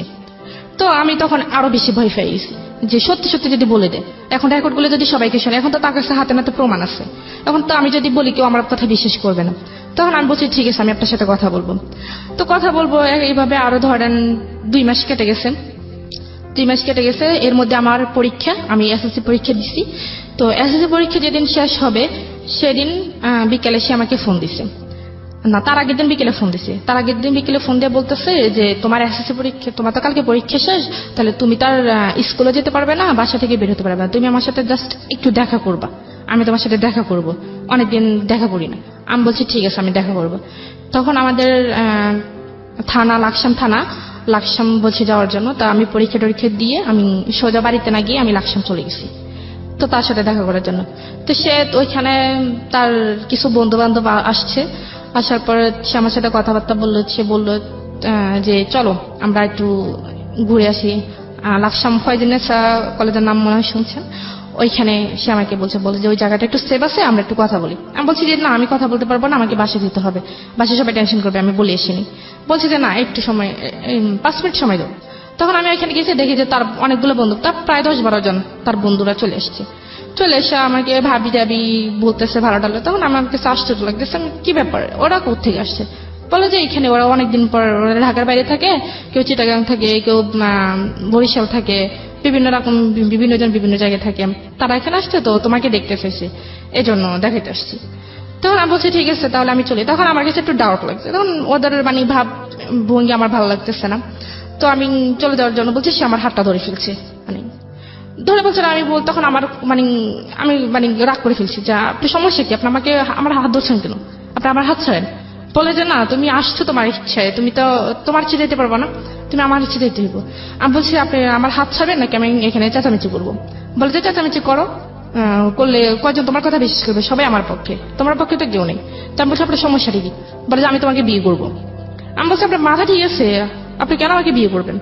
আর আমি তো আপনাকে কখনোই ভালোবাসিনি, আপনি জাস্ট আপনি বলছেন আপনার সাথে কথা বলার জন্য, আমি আপনার সাথে কথা বলতেছি, আমি তো বলি না আপনাকে বিয়ে করবো। বলে যে আমাকে বিয়ে করতে হবে, আমি তোমাকে আজ এক্ষুনি বিয়ে করবো, সবকিছু রেডি আছে, তুমি শুধু যাবে, গেলে বিয়েটা হয়ে যাবে। আমি বলছি কখনই না, আমি কখনোই বিয়ে করতে পারবো না। বলে যে বিয়ে করবা নাকি আমি তোমার কি জানি বাবা মার মুখে চুনকালি মাখবো? আমি বলছি মাখেন, যা করার আপনি করেন, আপনি আমার হাত ছাড়েন। বলে যে না, তুমি এখান থেকে যেতে পারবে না। তখন সে এক প্রকার আমার সাথে জোরাজোরি করতেছেন, এই বন্ধু বান্ধব সবার সামনে? হ্যাঁ, সবার সামনে সে আমার সাথে জোরাজোরি করতেছে, আমার হাত নিয়ে টানাটানি করতেছে। তার বন্ধুরা তার পক্ষে। আপনার সঙ্গে কেউ ছিল? আমার সাথে কেউ ছিল না, আমি একাই গিয়েছিলাম ওইখানে। তো তখন আমি অনেক ভয় পেয়েছি, তখন আমি খুব কানাকাটি করতেছি। তখন আবার ওই কলেজের মাঠেই মনে করেন বিকেল টাইমে খুবই ফাঁকা ছিল, আর আশেপাশে কোনো লোকজন ছিল না যে আমি কাউকে ডেকে মানে আমার সমস্যার কথা বলবো। তখন তার একটা বন্ধু একটা প্রাইভেট কার নিয়ে এসছে, নিয়ে এসে আমাকে মানে টান মেরেই মানে গাড়ির ভিতরে ঢুকিয়ে ফেলছে। ঢুকে ফেলার পর তখন কি জানি মানে তারপর কি হয়েছে আমি আর জানি না। তখন আমার যখন জ্ঞান আসছে তখন আমি একটা রুমের মধ্যে একটা বাসার মধ্যে ছিলাম, ফ্যামিলি বাসার মধ্যে ছিলাম। তখন আমার চোখে পানি টানে দিচ্ছে, দেওয়ার পর তখন বাড়ি তখন জ্ঞান ফিরছে ঠিকই, কিন্তু আসলে আমি কথা আবারও ফিরছি ঋতুর কাছে। হ্যাঁ, তারপরে আপনি দেখলেন যে কোন একটা জায়গায় আপনি তখনও ঠিক মতো শারীরিকভাবে ওকে না। হ্যাঁ, তো তারপর ওইখানে একটা মহিলাকে দেখলাম। তো উনি আমাকে বললো যে তুমি ঠিক আছো? তা আমি বলছি আমি কোথায়, আমি বাড়ি যাব, আমাকে বাড়িতে নিয়ে যান। তুমি জানো তুমি কার কাছে আসছো? আমি বলছি যে না। আপনি কে? বলে যে তুমি যে ছেলের সাথে আসছো আমি ওই ছেলের আন্টি হই। তা আমি বলছি দেখেন উনি আমাকে জোর করে এখানে আনছে, আমার আসলে কোনো আসার ইচ্ছে ছিল না, আপনি আমাকে যাওয়ার একটু ব্যবস্থা করে দেন। বলে যে না, ওরা তো বিয়ের ব্যবস্থা করতে গেছে, তোমাদের তো নাকি আজকে বিয়ে। আমি বলছি যে না, আমার তো বিয়ে করার ইচ্ছা নেই, দেখেন আমার বিয়ে ঠিক হয়ে গেছে, এখানে আমি আসলে থাকতে পারবো না। আর আপনি বুঝার চেষ্টা করেন, আমি তো ওনার সাথে জাস্ট ফ্রেন্ড হিসেবে কথা বলছি। তো বলে যে না তুমি মিথ্যা কথা বলো কেন, আমি তো সব শুনছি। তো উনি আমাকে এড়িয়ে যাইতেছে এভাবে। যাওয়ার পরে তো যাই হোক, এখন ও ছেলে আসছে, আসার পর আমি ওই ছেলের পা ধরে ফেলছি, পা ধরে মাপ চাইতেছি রবিউলের। হ্যাঁ, পা ধরে মাপ চাইতেছি যে আমাকে একটু চলে যেতে দেন, আমার জীবনটাকে এভাবে নষ্ট করিয়েন না। তো সে বলতেছে যে আমার মধ্যে কি নেই, আমি তোমার জীবন কেন নষ্ট করবো, আমি তোমাকে বিয়ে করতে চাই। এমন তো না যে তোমাকে নিয়ে টাইম পাস করতেছি বা তোমাকে নিয়ে কোথাও গিয়ে সময় কাটাতেছি, আমি তো তোমাকে বিয়ে করতে চাই। তো আমার মধ্যে কি এমন নেই যে তুমি আমাকে ভালোবাসো না? তখন আমি বলছি যে আপনি নিজের চেহারাটা একটু আনের মধ্যে গিয়ে দেখছেন, আমি বলছি। বলার পর সে আমাকে একটা থাপ্পড় মারছে ওইখানে, অনেক জোরে একটা থাপ্পড় মারছে। থাপ্পড় মারা আমার খুব কানাকাটি করতেছি। কানাকাটি করার পর বলতেছে যে তুই যদি আমাকে বিয়ে না করিস এখানে তুই আমার লাশ দেখবি। আমি বলছি আপনি মরেন যাই করেন এটা আপনার ইচ্ছা, আমি আর আপনার কোনো কথাই আমার মন গলবে না। তখন সে কি করছে, একটা তরকারি কাটার যে ছুরিগুলা ওইগুলা এসে তার হাতের মধ্যে একটা করে দিচ্ছে। হ্যাঁ, তো অনেকগুলো রক্ত বাইরেছে। তো বাইরে হওয়ার পর আমার তখন খারাপ লাগছে, তখন আমি দৌড়ে গিয়ে তার হাতটা চেপে ধরছি যাতে রক্ত বাইরে না হয়। তো চেপে ধরার পর তার আন্টি আমি ডাক দিচ্ছি, ডাক দেওয়ার পর উনি আইসা ব্যান্ডেজ করে দিচ্ছে। তারপর তো বলে যে ওই ছেলে আমাকে বলে যে এখন তো দেখছো আমি তোমাকে কতটা ভালোবাসি, এখন তুমি কি চাও আমি তোমার জন্য মরে যাই? তখন আমি আসলে এক ধরনের রাজি হয়ে গেছি। আমি বলছি ঠিক আছে আমি রাজি। তো আমি বলছি যে আমি রাজি এক সপ্তাহে, তো আমি বিয়ের পর আমি বাড়িতে চলে যাব। তো সে বলছে যে না, বিয়ের পর তো আমি বাড়িতে যাওয়ার জন্য তো তোমাকে বিয়ে করবো না, আমি বিয়ে করবো তোমাকে আমার কাছে রাখার জন্য। তো যাই হোক বিয়েটা হয়ে গেছে। 9 লাখ টাকা কাবির নামা ছিল। সে আমাকে বলছে যে কাবির নামা কত টাকা হবে? তখন আমি বলছি যে আপনার ইচ্ছা। তখন আসলে আমার ওই মানসিকতা বিয়ের জন্য যে একটা প্রস্তুত থাকা, আমি আসলে ওইরকম ছিলাম না। তখন আমি বলছি আপনার যত ইচ্ছা তো না তুমি বলো। আমি বলছি যে ঠিক আছে 10 লাখ টাকা। তো কাজী বলতেছে ঠিক আছে, কেউ কিছু বলা দরকার না, আমি একটা বলে দিই। তো উনি 9,01,01 টাকা বলছেন। আপনার বয়স হয়েছিল বিয়ের? জি না, আমার বয়স তখন আমি ক্লাস এসএসসি পরীক্ষা দিয়েছি, তখন আমার 16 বছর সামথিং, সর্বোচ্চ হলো 15-16 বছর। হ্যাঁ তখন ছিল। তো তখন আবার আমার কাজী কত বয়স দেখালো? ওইখানে 20 বছর দিছে। 20 বছর দিয়েছে। হ্যাঁ, এরকম বিয়েতে যদি কেউ করায় এবং এটা যদি কোনোভাবে আইনি ঝামেলায় যায় তাহলে ওনারা তো ফাঁসবেনই, কাজী সবার আগে ফাঁসবে আর কি। তো যাই হোক, তো আমাকে ওই তো 9,01,01 টাকায় বলছে। বলার পর তো বিয়েটা হয়ে গেছে। হওয়ার পর সেই যেখানে চাকরি করে ব্রাহ্মণবাড়িয়া, সেখানে আমাকে নিয়ে গেছে ওই দিনই। ট্রেনে চলে গেছি আমরা। যাওয়ার পর ওইখানে একটা রুম নিল। রুম নেওয়ার পর কিছু জিনিসপত্র কিনলো। বাড়ির কথা আপনার মনে পড়েনি? বাড়িতে কি হচ্ছে? না, অবশ্যই পড়ছে। তখন আমি তাকে অনেকবার চেষ্টা করছি, তখন তো আমার কাছে ফোন ছিল না, কারণ আমি সাথে করে ফোন নিয়ে আসিনি।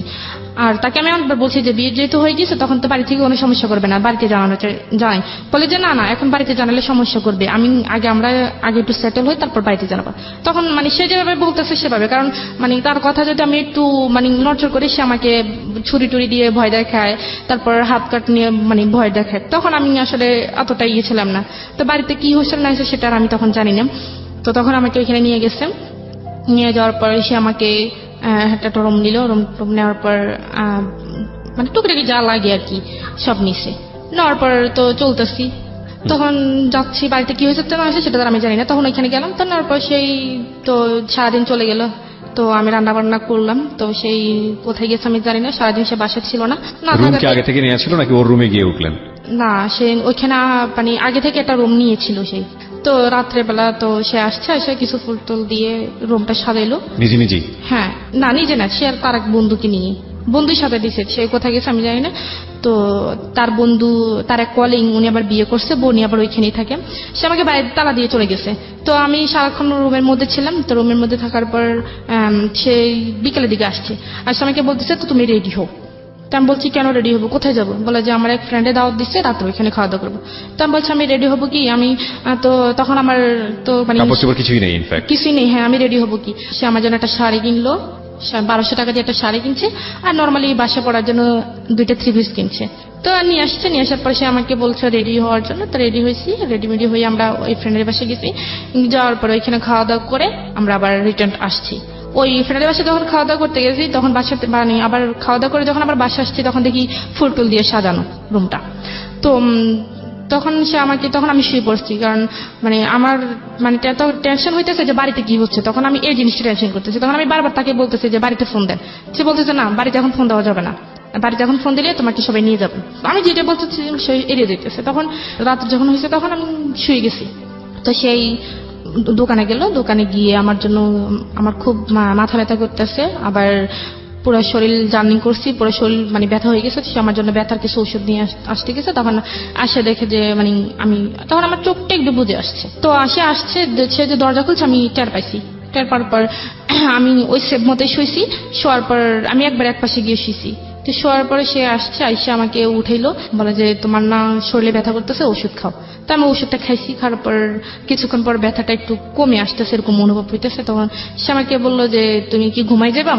আমি বলছি যে হ্যাঁ, আমি ঘুমিয়ে যাব।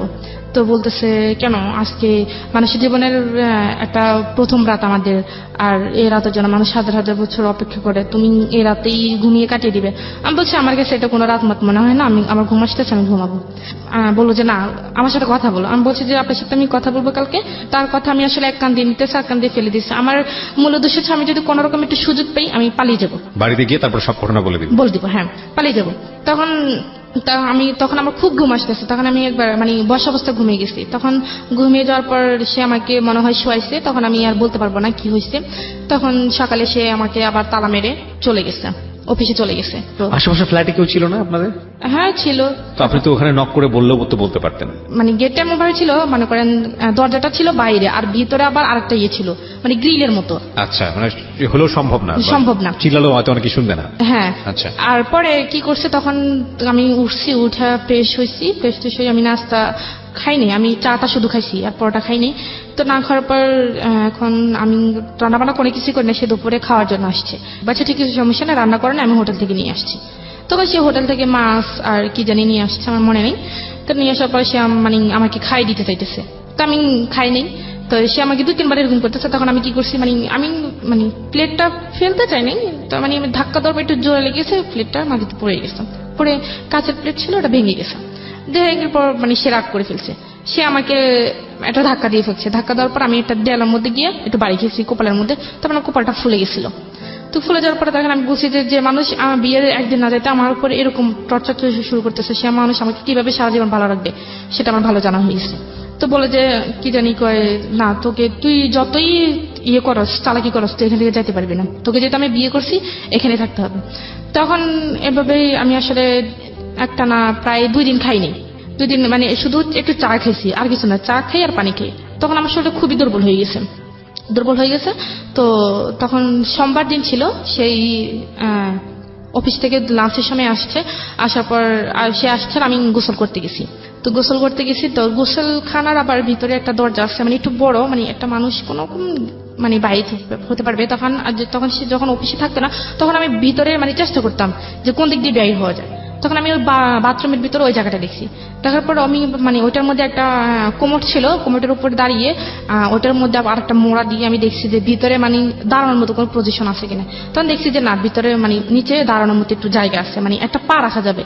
তখন আমি কি করছি, তখন তো আমি বাথরুমে চলে গেছি, জামা কাপড় নিয়ে গেছি। আমি মানে ভাবছিলাম যে সে যদি জড়িয়ে এসে পড়ে, তখন আমি এটা অজুহাত দেখাতে পারবো যে আমি গোসল করতে গেছি। তো সে আসছে, আসার পর আমি তো বাথরুমে ছিলাম, সে আসছে আমি শুনে, সে অনেকক্ষণ হয়েছে মনে আসছে। তো আমি মানে চেষ্টা করতেছি এটার উপর ওঠার জন্য, কিন্তু উঠতে পারতেছে না। তো আমি যে মোড়া দিয়েছি, সেই মোড়াটা মানে কোমরটা একটু প্লাস্টিক টাইপের, ওটা একটু পিছলে হয়ে গেছে। তো ওইটা মানে স্লিপ খেয়ে আমি পড়ে মনে করেন একবার পুরোপুরি অজ্ঞান হয়ে গেছি। আর শরীরটা খুব দুর্বল ছিল, আমি খাইনি, মানে অজ্ঞান হয়ে গেছি। অজ্ঞান হয়ে যাওয়ার পর সেই আওয়াজ পাইছি, আওয়াজ পাওয়ার পর সেই দরজাটা ধাক্কাইতেছে, তো দরজার সিট কিনে ছিল সেটাও মানে ধাক্কাতে ধাক্কাতে এটা খুলে গেছে। খুলে যাওয়ার পর সে আমাকে রুমে আনছি, রুমে আইনা তো একটা ডাক্তার আনছে। ডাক্তার আনার পর ডাক্তার বলতেছে কি ব্যাপার, উনি তো খুবই দুর্বল, ওনাকে একটা স্যালাইন দিতে হবে। তো বলছি ঠিক আছে স্যালাইন দেন। তো ডাক্তার আমাকে একটা স্যালাইন দিল। স্যালাইন দেওয়ার পর আমার জ্ঞান আসছে, আমার হাতে স্যালাইন দেওয়া, সে আমার পাশে বসে আছে, আমার মাথায় হাত বুলাই দিতেছে। তো সে বলে যে তোমার সমস্যা কি, তুমি খাওয়া দাওয়া করো না কেন, তুমি কি মরে যাবে নাকি? আমি বলছি যে হ্যাঁ আমি মরে যাবো। বলা যে তুমি মরে গেলে আমি থাকবো কি করে? তখন বলছে আপনি কিভাবে থাকবেন সেটা তো আমার জানার বিষয় না, যখন আমি আপনার কাছে ছিলাম না তখন তো আপনি ছিলেন, এরকম বলতেছে। তখন মানে আমি সব কথা তার মানে খুব, সে যদি নর্মালি কথা বলে আমি একটু মানে রাগ ডাকে কথা বলি। 5-6 দিন চলে যাওয়ার পর সে একদিন রাত করে আসছে। আসার পর আমি শোয়া ছিলাম, মানে ঘুমিয়ে ছিলাম আবার ছিলাম, মানে এরকম একটা অবস্থা। সে মনে করেন এক ধরনের আমার উপর জোরাজুরি করতেছে, যেরকম স্বামী স্ত্রীর মধ্যে একটা ফিজিক্যাল রিলেশন যেটা হয় সেটা ওই দিন মানে ফার্স্ট ওই দিন হয়ে গেছে আপনার অনিচ্ছা সত্ত্বে। হ্যাঁ আমার অনিচ্ছা সত্ত্বে। So it was rape. Legally যদি এটা বলি, আইনত এটা হচ্ছে রেপ। হ্যাঁ। এবং অনেকের ধারণা নাই, আপনাদের সবার অবগতির জন্য জানাচ্ছি, সেটা হচ্ছে যে অনেকেই মনে করেন যে বিয়ে করার পরে এই ধরনের সম্পর্ক এটা রেপ হয় না, কিন্তু বাংলাদেশের নারী নির্যাতন আইন অনুযায়ী আপনারা যদি ইন ডিটেলে যান তাহলে বিবাহোত্তরও রেপ হয়, এবং স্ত্রীর অনিচ্ছা সত্ত্বে যদি এই ধরনের কোনো অ্যাক্টিভিটিজের মধ্যে যাওয়া হয় তাহলে সেটা রেপের পর্যায়ে পড়ে, এবং এটার জন্য কিন্তু চাইলে স্ত্রী আইনত অ্যাকশনও নিতে পারেন। So it was rape actually. তারপর সে আমার সাথে জোরাজুরি করে এরকম সেদিন 3 বার সে আমার সাথে ফিজিক্যাল রিলেশন করছে। তো তখন আমি এক পর্যায়ে মানে নিস্তেজ হয়ে গেছি, বাট আমার কোনো হুঁশ ছিল না। তো হুঁশ না থাকার পর সকালে আমি মানে হাঁটতেই পারতেছি না, মানে এরকম একটা অবস্থা। পরে উনি অফিসে যাওয়ার সময় ওই দিন আর আমাকে তালা দিয়ে যায়নি। যেদিন তার আগের দিন যে ফিজিক্যাল হয়েছে তো তার সকাল থেকে সে আমাকে তালা দিয়ে যায়নি, দরজা খোলাই ছিল। তো সে আমাকে বললো যে যদি খারাপ লাগে নিচে তার আবার এক বন্ধুর আম্মা থাকে, তো ওনার সাথে গিয়ে কথা বলতে পারবো, আমি ওনাকে বলে যাবো, উনি তোমার সাথে এসে কথা বলবেন। তো তখন আর তালা, বাইরের তালা দিয়ে যায় নাই। তো আমি তখন চিন্তা করলাম যে মানে আমার মনে একটা ধারণা আসছে যে যেহেতু এতদিন বিয়ে হয়েছে ঠিক, কিন্তু আমাদের মধ্যে কোনো কিছু ছিল না। তখন আমি বাড়িতে চলে গেলাম, মানে আমি বলতে পারতাম যে আমি পারফেক্ট, আমার মধ্যে কোনো ইয়ে নেই। C this is a sense of society, sense of virginity, sense of our social ethics. It's a very important point, খেয়াল করবেন এটা। ওকে, তখন ও মনে করতেছে বিয়ে হয়েছে ঠিক আছে, কিন্তু আমাদের মধ্যে তো কোনো ফিজিক্যাল রিলেশন ছিল না, সুতরাং আমি যেভাবেই হোক এখান থেকে এসকেপ করলে আমি বলতে পারবো যে না আমাদের মধ্যে কিচ্ছু হয়নি। এইটা হচ্ছে আমাদের প্রিমিটিভ থট অফ সোসাইটি, মানে একদম প্রাগৈতিহাসিক আমলের একটা ধারণা। আর যখন এটা হয়ে গেছে ওর মধ্যে একটা চেঞ্জ আসছে। চেঞ্জটা কি? হ্যাঁ বলো। হ্যাঁ, তখন আমি ভাবলাম যে মানে চলে গেছিলাম, মানে আমি গেট পর্যন্ত চলে গেছি, উপর থেকে নিচে নেমে গেট পর্যন্ত চলে গেছি। চলে যাওয়ার পর মানে দেখতেছি আমি মানে আমার হাতে খুব কষ্ট হইতেছে, তো আমি কাঁদতেছি। তখন দাঁড়ান আমাকে জিজ্ঞেস করলো যে ম্যাডাম আপনার কি হয়েছে? আমি বলছি যে না কিছু হয় নাই। তো বলে যে আপনি কাঁদতেছেন কেন? তো আমি বলছি যে না আমার আসলে একটু শরীরটা খারাপ, হ্যাঁ এই জন্য। তো বলে যে আমি কি আপনাকে বাসা দিয়ে আসবো?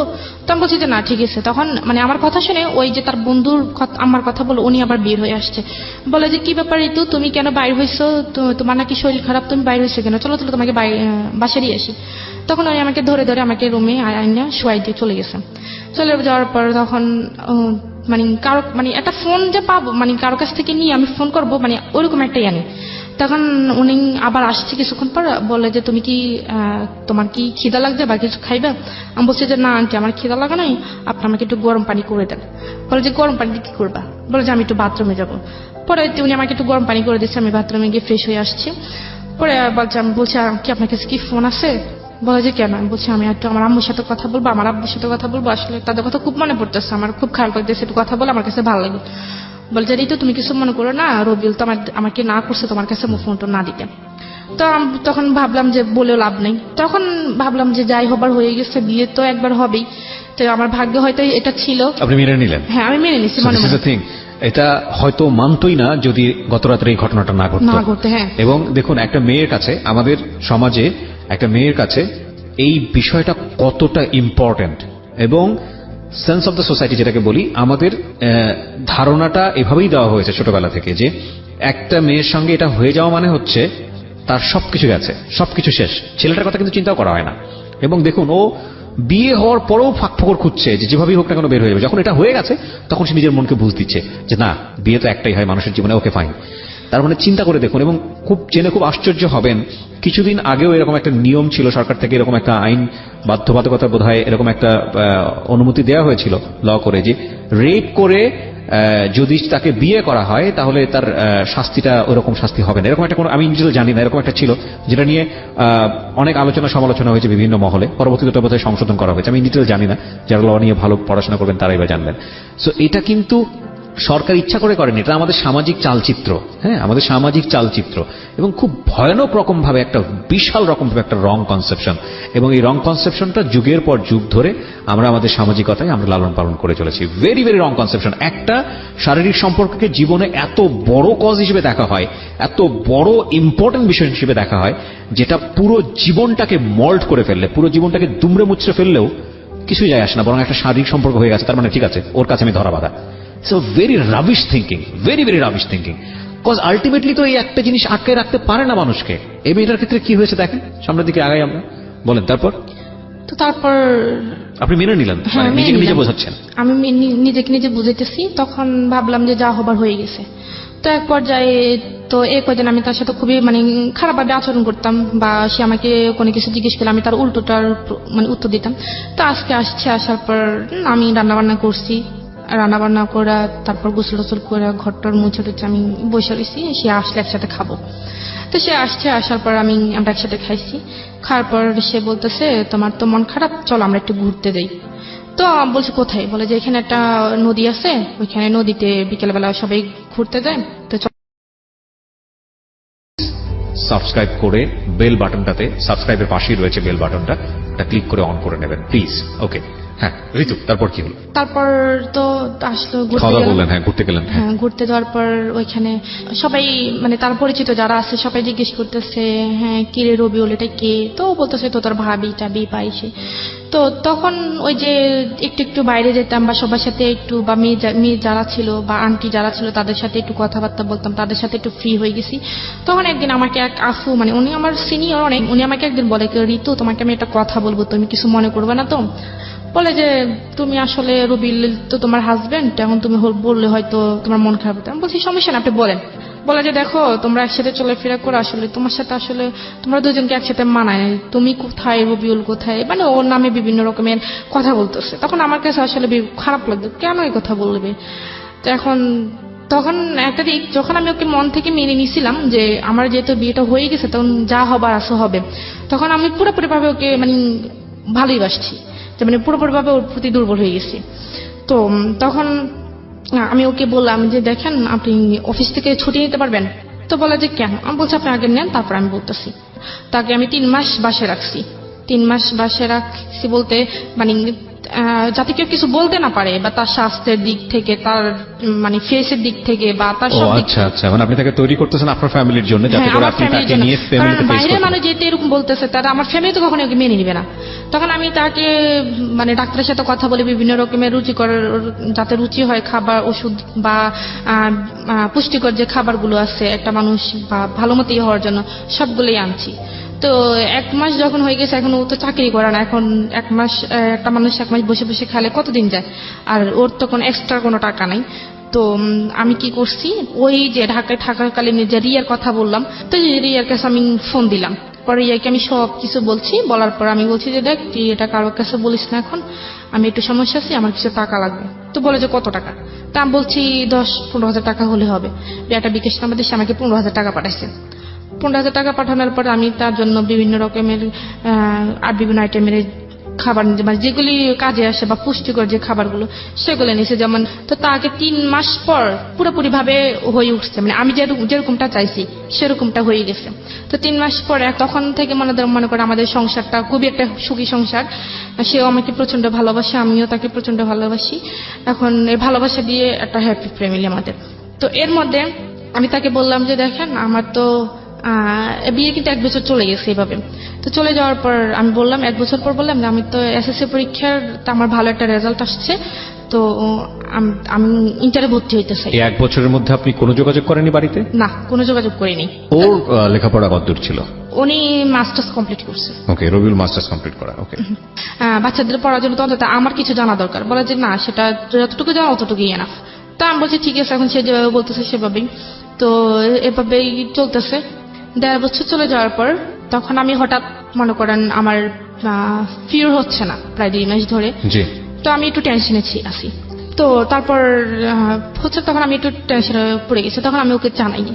তো না জানানোর পর আমি নিজে নিজে একটা ডাক্তার কাছে গেছি। তো বললো যে আপনি তো প্রেগনেন্ট। তো আমি বললাম না, এটা সম্ভব না, আমি এখন এই মুহূর্তে বাচ্চা নিতে চাই না। আচ্ছা। তো বলে যে কেন আপনাদের, বলে যে আপনি কি বাচ্চা আসছে? আর আমি বলছি যে না, আমাদের বাচ্চা নেই, তো এটা প্রথম, তবে আমি এখন বাচ্চা নিতে চাই না। তো বলছে এটা আপনার হাজবেন্ড জানে? তখন ও কিন্তু এটা জানে না। তো আমি বলছি যে হ্যাঁ, এটা ও জানে, ও নিতে চাচ্ছে না। তো আমি বলছি যে তাহলে তো, বলে যে তাহলে এটা যদি রাখতে না চান তাহলে যত তাড়াতাড়ি সম্ভব এটাকে অ্যাবর্শন করতে হবে। বলছে আপনি এড্রেসে চলে যান, ওনারা যা করার করে দিবেন। মানে এটা করার পরে একটু অসুস্থ ছিলাম, পরে এভাবে চলতে ভালোই আছি, ভালোই। তারপর আমি আবার প্রেগনেন্ট। সেকেন্ড টাইম কনসিভ করলেন? হ্যাঁ, করার পর সেটা আমি তাকে জানাইছি। প্রথমবারের কথা তো আমি তাকে জানাইনি। দ্বিতীয়বার যখন হয়েছে তখন আমি তাকে জানাইছি। তখন আমার 3 মাস হয়ে গেছে। 3 মাস হয়ে যাওয়ার পর তো বলছে না, আমি তো এখন বাচ্চা চাইতেছি না, কারণ আমি তোমাকে তো এখন আমাদের বাড়িতে নিয়ে যাইনি। এখন যদি বাচ্চা হয়ে যায় তখন মানুষ কি বলবে? আমি এখন বাচ্চা, তুমি যেটা যা করো তাড়াতাড়ি করো। তখন ওই ডাক্তার কাছে আসছি। ডাক্তার কাছে আসছে তো আবার ওই ভাবি আমার বলছে যে একটা হোমিও ডাক্তার আছে, ওইখানে গেলে হোমিও কিছু ওষুধ দিলে ওইটা নাকি হয়ে যায়। যাই হোক, আপনি এটাকে অ্যাবর্শন করেছেন না করেন নাই? না, করিনি। সেকেন্ড টাইমটা কি আপনার বেবি? হ্যাঁ। ওকে, তারপর? হ্যাঁ, তারপর যাই হোক, এটা অনেকবার করছি। তো ট্রাই করছেন অ্যাবর্শন করার জন্য? হ্যাঁ, অনেকবার ট্রাই করছেন কিন্তু হয়নি। মানে এটা করতে গিয়ে আমি নিজে মরে যেতেছি। তো পরে তারপর যাই হোক এটা হয়ে তখন থেকে সে আমার উপর আমার সাথে খুব খারাপ ব্যবহার করতেছে। তারপরে সে আমাকে বিভিন্ন রকমের এক কথা 2 কথা ভালো কথা বলে সে আমার সাথে খারাপ ব্যবহার করে। আর আমার বাপ মা নিয়ে সে আমাকে গালিগালাজ করে। তো করার পর হঠাৎ করে চেঞ্জটা দেখলেন শুধু এই কনসেপ্টটা করার পরেই? হ্যাঁ, কনসেপ্টটা করার পরে চেঞ্জটা দেখি। তারপর ওই আমরা যে রুমে থাকতাম, যেখানে থাকতাম সেখান থেকে পানিটা নিয়ে যে আনতে হয় সেটা একটু দূরে, ঠিক আছে। তো আমার বেবি যখন 7 মাসের প্রেগনেন্ট আমি, তখন বালতি ভরে ভরে, অনেক বড় বড় বালতি ভরে ভরে ওইখান থেকে পানি আনতে হয়। তো সেটা আমার জন্য খুবই বিপজ্জনক। সব যে দেখে সে বলে যে তুমি এই কাজ করো কেন? সে আমার দিয়ে বিভিন্ন রকমের জামা কাপড় বা তার শার্ট প্যান্ট এগুলো ধোয়াইতো, বা এখন যেগুলো আমার জন্য করা উচিত না সেগুলো করাইতো। তো আমি একরকমের করতাম, সব কাজ করতাম। তো করার পর যখন 8 মাস হয়ে গেছে তখন সে আমাকে বলছে যে পরীক্ষা করতে, পরীক্ষা করলে ছেলে হয় না মেয়ে হয় এটা জানার জন্য। তো আমি বলছি তুমি কি হইলে খুশি? বলে তো আমার ছেলে চাই। তখন আমি বললাম যে এটা তো যদি ছেলে না হয়, বলে যে ছেলে না হলে যদি মেয়ে হয় তাহলে মেয়ে হলে মেয়ের বিয়ের টাকা আমি দিতে পারবো না। তখনই সে মেয়ের বিয়ের প্রসঙ্গে কথা উঠেছে যে যখন বিয়ে দিবে তখন মেয়ের বিয়ের টাকা সে দিতে পারবে না, আমার বাবার বাড়ি থেকে দিতে হবে। আর মেয়ে যদি হয়, মেয়ে সুন্দর হতে হইবে, ফুটফুটে হইতে হইব। মেয়ে যদি কালো হয় তাহলে সে মেয়ে কখনো সে রাখবে না, সে পালক দিয়ে দিবে। ছাগল নাকি? সরি ফর দিস ওয়ার্ড, আমি এই ওয়ার্ডটা অনেক উচ্চারণ করাটা ঠিক হচ্ছে না, বাট এটাই আমার এক্সপ্রেশন, ভেরি জেনুইনলি ভিতর থেকে যেটা আসছে, এবং এটা কোনো প্রকার এডিট না হয়ে অনেক জায়গা আমি চাই। ওকে, বলেন। তারপর কি হয়েছে, তো আমি গেলাম, আমার ওই ভাবিকে নিয়ে গেলাম। তো উনি বলছে যে মেয়ে হবে। তো দেওয়ার পর বলছে যে মেয়ে হবে। তখন যখন ওকে জানাইছে তখন সে আমার উপর খুব রাগ করছে। আমাকে পারে না, মারবে না ধরবে, সে বুঝতে পারতেছে না। তো পরে মাস্টার্স পাস ছিল, রাইট? হ্যাঁ, এটা তোর জানা উচিত। ছেলে মেয়ে হওয়ার ব্যাপারটা তো মেয়েদের উপর নির্ভর করে না, সম্পূর্ণ ছেলেদের উপরে। তবে সে আমাকে তখন বলতেছে, যখন শুনছে যে আমার মেয়ে হবে তখন সে আমার বাড়িতে আস্তে আস্তে যোগাযোগ করার চেষ্টা করতেছে। তখন সে আমাকে প্রথমে আমার আম্মুর কাছে ফোন দিচ্ছে। আমার আম্মু এটা নিজে ফোন দিয়েছে? হ্যাঁ, সে নিজে ফোন দিচ্ছে। আচ্ছা। তো ফোন দেওয়ার পর সে বিস্তারিত জানো যে যা হওয়ার হয়ে গেছে, এখন আপনারা মেনে নেন। তখন আমার আম্মু এটা অ্যালাউ করে নাই যে আমার মেয়েকে পাঠিয়ে দাও, তোমার আসার দরকার নেই, আমরা আমার মেয়েকে অ্যাকসেপ্ট করবো, কিন্তু তোমাকে তো আমরা অ্যালাউ করবো না। তখন আসে আমার আব্বুকে ফোন দিচ্ছে। আমার আব্বুকে ফোন দিচ্ছে, আমার আব্বুর কাছে সে খুব কান্নাকাটি করছে, আমিও খুব কান্নাকাটি করছি। করার পর আমার আব্বু বলছে ঠিক আছে আমি ব্যবস্থা করতেছি। তো সে বলতেছে দেখেন ঋতু তো আপনার প্রেগনেন্ট, বা ওর তো বেবি হবে, এখানে তো দেখাশোনার মতো করার মতো কেউ নেই, এখন আমাদের বাড়িতে ওকে নিয়ে যেতে পারিনি, তো এখানে কে দেখবে? আপনারা যদি চান তাহলে ও প্রথম বাচ্চাটা আপনাদের এখানে হোক। তো আমার আব্বু বলছে ঠিক আছে আমি ব্যবস্থা করতেছি। তখন আমার আব্বু আসার সময় হয়েছে, তো আমার আব্বু আসবে। তা বলছে ঠিক আছে আমি বাড়িতে যাই ঋতুর আম্মুর সাথে কথা বলে দেখতেছি। তো দেশে আমার আব্বু বাড়িতে আসছে, আমার আম্মুর সাথে কথা বলে আমার আম্মু কোন রকম মানানোর পর তো আমরা গেলাম। এর আগে এখানে একটা ঘটনা হয়েছে যে আমি যে বললাম না যে একটু দূর থেকে পানি আনতে হয়, তো আমি বললাম যে আমরা এখানে থাকবো, টাকা দিয়ে থাকবো, আমরা তো এখানে মানে টাকা ছাড়া থাকতেছে না, তাহলে তুমি একটা ভালো দেখে একটা রুম নাও যেখানে পানিটা নিয়ে একটু কাছে পাওয়া যায়, তো আমি এখানে থাকবো না। তো বলে যে আমি যেখানে থাকবো তুই সেখানে থাকতে হবে। তখন থেকে সে আমাকে তুই তুই করে ব্যবহার করে, তুইও সেখানে থাকতে হবে, আর না থাকলে তুই চলে যা। আমি বলছি আমি এই অবস্থা কোথায় যাবো? তখন এক কথা দুই কথা আমি বলছি যে মানে একটু বেশি হয়ে গেছে যে আমি এখানে থাকবোই না, আমি এখানে চলে যাবো, আমি কি এখানে টাকা ছাড়া থাকি নাকি? তখন সে আমাকে অফিস থেকে দুপুরবেলা খাইতে আসছে, তার কোমরে একটা বেল্ট ছিল, সে বেল্ট দিয়ে এই প্রেগনেন্ট অবস্থা আমাকে খুব মারছে, কেউ এসে আমাকে ধরে নেই, দরজা বন্ধ করে সে আমাকে খুব মারছে। মারার পর আমি শুয়েছিলাম, তো আমি শুয়ে থেকে উঠতে পারতেছি না। তো ওই ভাবিটা আসছে, ভাবিটা মানে উনি ছিল না, রবিউল ছিল না। তো শুধু এই মেয়ে সন্তানকে কেন্দ্র করেই আপনাদের মধ্যে এই ধরনের আচরণ? হ্যাঁ। তখন আমার বেবি হওয়ার এক সপ্তাহ আগে আমাকে বাড়িতে দিয়ে আসার পর বাড়িতে যাওয়ার পরে রিয়াকশনটা কি দাঁড়ালো? এতদিন পরে বাড়িতে গেলেন, কয় বছর পরে বাড়িতে গেলেন? এই তো 3 বছরের মাথায় বাড়িতে গেছি। 3 বছরের মাথায় ওই যে আপনাকে কিডন্যাপ করে নিয়ে গেল, এটা তো কিডন্যাপ, অফকোর্স কিডন্যাপ। এবং তারপরে 3 বছর ধরে এইরকম একটা মানুষের সঙ্গে তখন থেকে তো বাড়িতে সবাই আমাকে দেখতে আসছে, মনে করেন বাড়িতে গ্রামের বাড়িতে যেটা হয় আর কি, বিশেষ করে তো যা হওয়ার সবাই নানা কথা বলতেছে। যাই হোক পরে ওকে দেখছে, দেখার পর ওনাদের পছন্দ এখন না হলেও মেনে নিতে হবে, কারণ আপনার বাবু চলে আসছে পেটে। চলে আসছে। হ্যাঁ, তখন আমাদের বাড়িতে যেমন আমরা বৃহস্পতিবারে গেছি, তো উনি শুক্রবারে চলে আসছে, ওনাদের বাড়িতে চলে গেছে। ওনাদের বাড়িতে যাওয়ার পর আমার আব্বু বলছে যে এটা যত তাড়াতাড়ি সম্ভব ওনাদের ফ্যামিলি জানতে। তো ওনাদের ফ্যামিলিকে জানাইছে, জানানোর পর ওনার ফ্যামিলি বলছে ঠিক আছে সমস্যা নেই, আমরা নিয়ে আসবো, বেবি হোক, বেবি হওয়ার পর আমরা বেবি এবং বেবি মাকে দুজনকে একসাথে নিয়ে আসবো।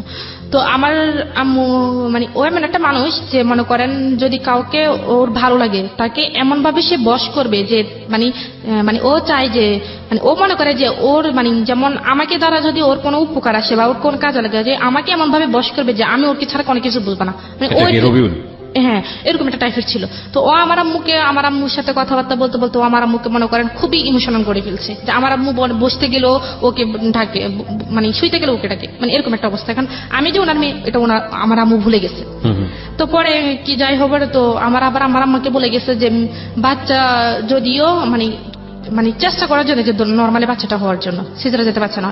তো সে যাওয়ার সময় আমার আম্মাকে একটা কথা দিয়ে যায় নাই কোনো মানে বাচ্চা হলে বা কি আসে বিষয়।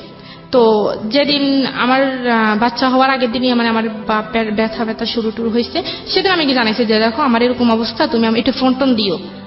তখন আমার বাবু হয়েছে রবিবারে 11টায়, আর ওকে আমি জানাইছি শুক্রবারে।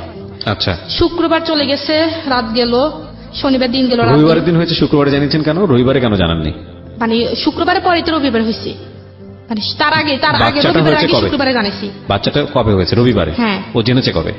মানে ও তো মানে আমি বলি আমার যখন মানে বাচ্চা হওয়ার আগে যে ব্যথাটা যেটা হয় আর কি, ওই সময় জানিয়েছেন? হ্যাঁ ওই সময় আমি জানিয়েছি, সেটা শুক্রবার থেকে শুরু হয়েছে। আচ্ছা আচ্ছা, এমনি বাচ্চা হওয়ার পরে কি সঙ্গে সঙ্গে সে জানছে?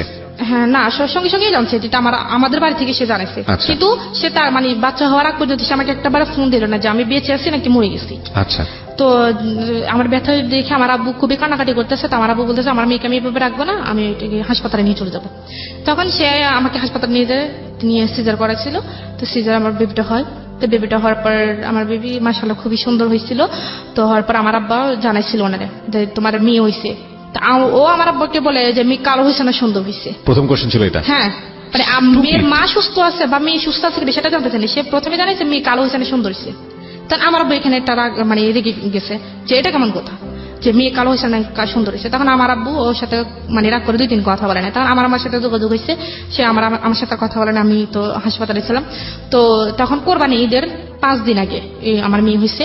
তো কোরবানি ঈদের ছুটি হয়েছে, ছুটি হওয়ার পর মনে করেন সে ছুটি পাইছে। তো ছুটি মানে কোরবানি ঈদের মেয়ে হওয়ার 2 দিন পর সে বাড়িতে আসছে। আচ্ছা। বাড়িতে আসার পর সে আমার মেয়েকে একবার দেখতে আসেনি, মানে সে বাড়িতে চলে গেছে। তো আমি তাকে বারবার ফোন দিই যে মেয়েকে দেখতে আসার জন্য, দেখে আসার জন্য।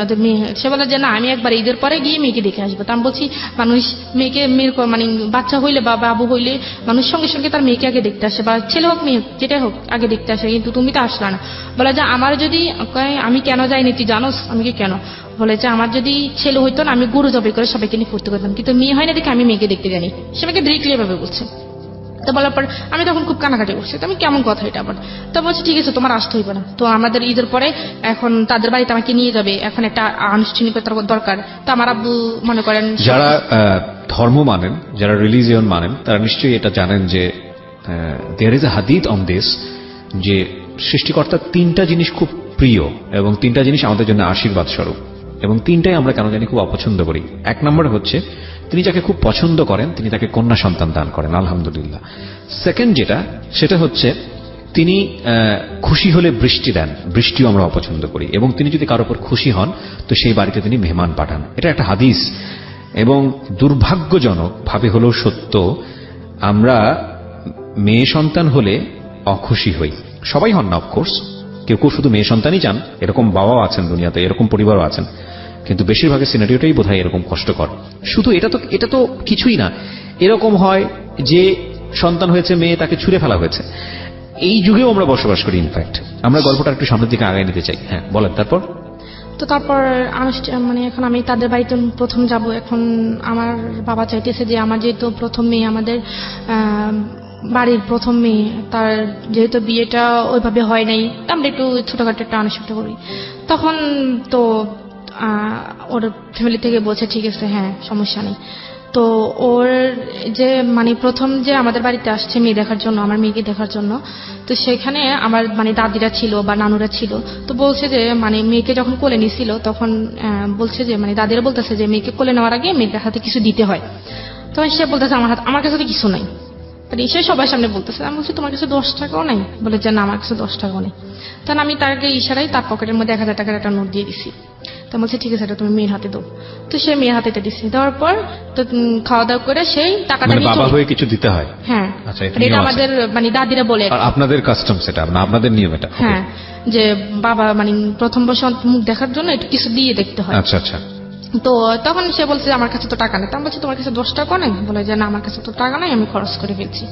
তো আমি বলছি ঠিক আছে। তো আমি তার পকেটে 1000 টাকার একটা নোট দিয়ে দিই। তো আমি সেটা সে মেয়ের হাতে দেয়। সে খাওয়া দাওয়া করার পর মেয়ের মানে যাওয়ার সময় সে মেয়ের হাত থেকে টাকাটা নিয়ে চলে গেছে।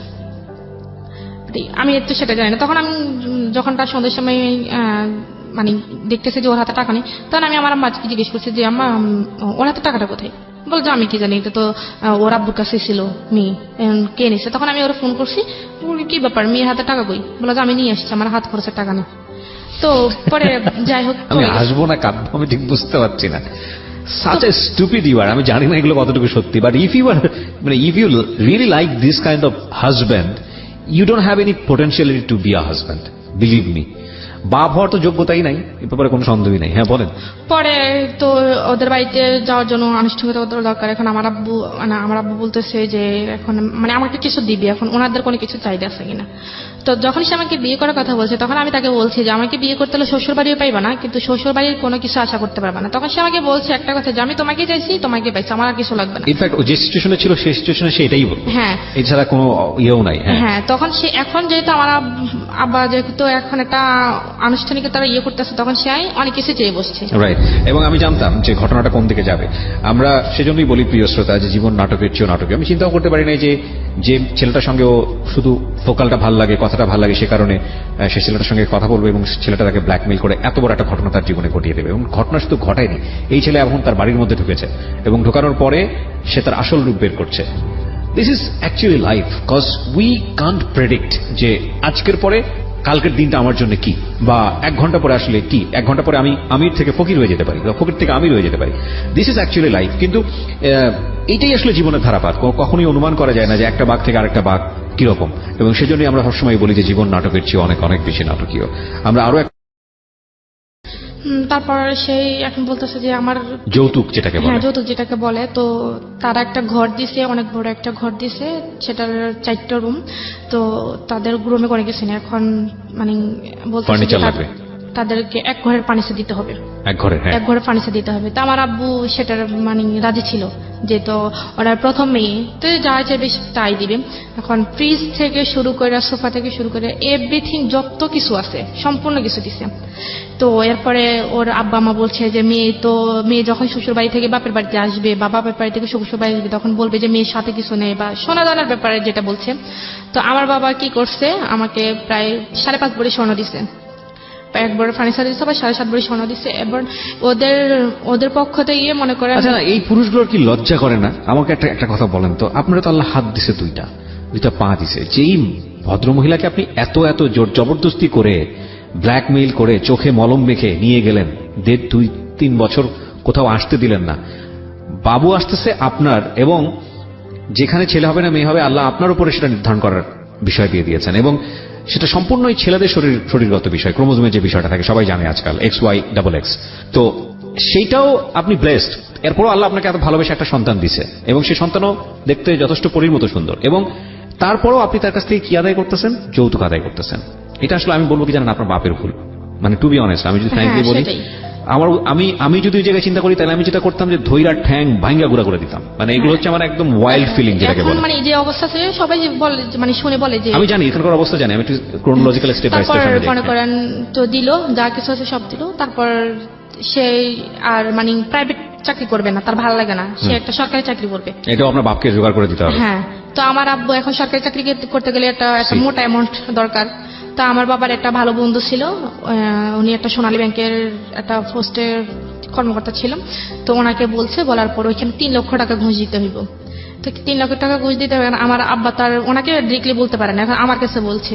আমার কাছে বলে না, আমার আম্মার কাছে বলছে, আমার আম্মা আমার কাছে বলছে। তা আমি ওর কাছে বলছি, ও বলে যে তোমার আব্বারা বলো এখন একটু ম্যানেজ করে দিতে, আমি পরে দিয়ে দিব। তা আমি বলছি যে দেখেন আপনাদের জামাইয়ের কাছে তো এখন টাকা পয়সা নেই, আপনি একটু ম্যানেজ করে দেন, ওর হাতে টাকা হলে দিয়ে দেবে। তারপর আমার আব্বা দিল। তারপর ওই টাকাটা কখনই সে ফেরত দেয় নাই। তাকে একটা চাকরি পাইয়ে দিচ্ছে, সে টাকাটা আর কখনই সে ফেরত দেয় নাই। ফেরত না দেওয়ার পরে এইভাবে চলে গেছে। এখন বাচ্চারা যখন ছোট থাকে তখন তো একটু চিলেচিলি করে রাত্রের বেলা ঘুমানোর জন্য। তো তখন শীতের দিন, তো মেয়েটা রাত্রেবেলা মানে হঠাৎ ঘুম থেকে উঠছে, উঠে মনে করেন কানাকাটি করতেছে। তখন সে আমাকে বলতেছে যে বাইরে থেকে একটা বালতি পানি নিয়ে আসা, আইনা মেয়েরে বালতির ভিতরে ডুবিয়ে রাখো, সকালবেলা উঠিও। মানে তো চিলেচিলি করতেছে কেন, তার চিলেচিলি করবে না। তেমন তুমি কি পাগল হয়ে গেছো? ও এতটুকু একটা বাচ্চা কি বোঝে? তুমি কি জানি চুবাই রাখতে বলতেছে, পানির মধ্যে চুবাই রাখতে বলতেছে। হ্যাঁ, শীতের দিনে এক বালতি পানি আই না পানির ভিতরে ওরে চুবাই রাখতে, আর সকালবেলা উঠাইতে। ও চিলেচিলি করে কেন? তারপর তখন আমি খুব কানাকাটি করছি। তখন আমি ওরে নিয়ে বাইর হয়ে গেছি রাত্রেবেলা। বাইর হয়ে গিয়ে আমি বারান্দার মধ্যে এসে সারা রাত কাটাইছি। কাটার পরে তখন সে আবার তাদের বাড়িতে গেলাম। যাওয়ার পর মনে করেন তার বাবা মা 4টা ভাই, অনেক বড় একটা সংসার। আমি কখনো ভাত রান্না করি নাই। তাদের বাড়িতে গিয়ে সম্পূর্ণ কাজ করতেছে। তারা গরু পালেন, ধান করে, সবকিছু করছে। তার বাবা কখনোই মানে কাজের মানুষ রাখে না, সবগুলো বউদের দিয়ে করে। বউদের দিয়ে করে। আমি প্রথম, সে বড় সবার। আচ্ছা, তো আমাকে সম্পূর্ণ কাজ করতে হয়। 3 বেলা রান্না করতে হয়, ভাত রান্না করতে হয়, 1 বেলা নাস্তা বানাইতে হয়, সবকিছু আমাকে করতে হয়। আমার মেয়েকে সামলাইতে হয়। সে পক্ষে মানে তাকে এগুলো তো কিছুই করতেন না, এখন রীতিমতো সমুদ্রে গিয়ে পড়ছেন। হ্যাঁ, সমুদ্রে পড়ছি। তো যাই হোক কানাকাটি করতাম। তখন আমি মানে কাউকে কোনো কিছু বলতে পারতাম না। এখন কাউকে কোনো কিছু বলতে গেলে বলবে যে তোমার পছন্দ মতো করছে। আসলে পছন্দটা কি আমার ছিল না, ঘটনাটা অন্য কিছু ছিল। এটা তো আসলে এখন কেউ বললে বিশ্বাস করবে না। তো যাই হোক কষ্ট মানে মানিয়ে নিতাম। তখন আমি তাকে বলছি যে আমি এখানে থাকতে পারবো না, এত কাজ আমার দ্বারা সম্ভব না, একটা মানুষ রাখুক। আমি তো বলছি যে আমি করবো না, একটা মানুষ রাখুক, তো আমার জন্য একটু হেল্প হয়। তো বলছি ঠিক আছে, আমি তোমাকে আমার সাথে নিয়ে যাবো। তো আমি ওর সাথে আমার নিয়ে যাইবো। নিয়ে যাওয়ার পর ও তখন সিলেট হবিগঞ্জ গেছে। তো আমার মেয়েকে আমি সাথে নিতে পারবো। তখন আমার মেয়ের বয়স 3 মাস। আমার মেয়েকে আমি সাথে নিতে পারবো না। তো আমার মেয়েকে আমি কার কাছে রেখে দেবো? বলে তো তোমার বোনের কাছে রেখে দাও। আমার বোন তখন ক্লাস 8-এ পড়ে। বলে যে তোমার বোনের কাছে রেখে দাও। আমি বলছি না, এতটুকু বাচ্চা আমার বুকে দুধ খায়, এখন ও কিভাবে থাকবে? বলে যে আমি তো কথা জানি না, তুমি যদি বাচ্চা নাও আমি তোমার কি নিতে পারবো না। এখানে তুমি কাজ করো, যাই করো, মরো বাঁচো, এখানে থাকতেই। তখন আমি আমার আমার সাথে কথা বলছি। আমার আমাকে তোর বোন যদি তোর রাখতে পারে তোর মেরে, তো তুই দিয়ে যা। তখন আমার বোনের সাথে কথা বলছি। তো আমার বোন বলে জাফু আমি এতটুকু বাচ্চা কিভাবে সামলাবো? ওর মাকে খুঁজবে।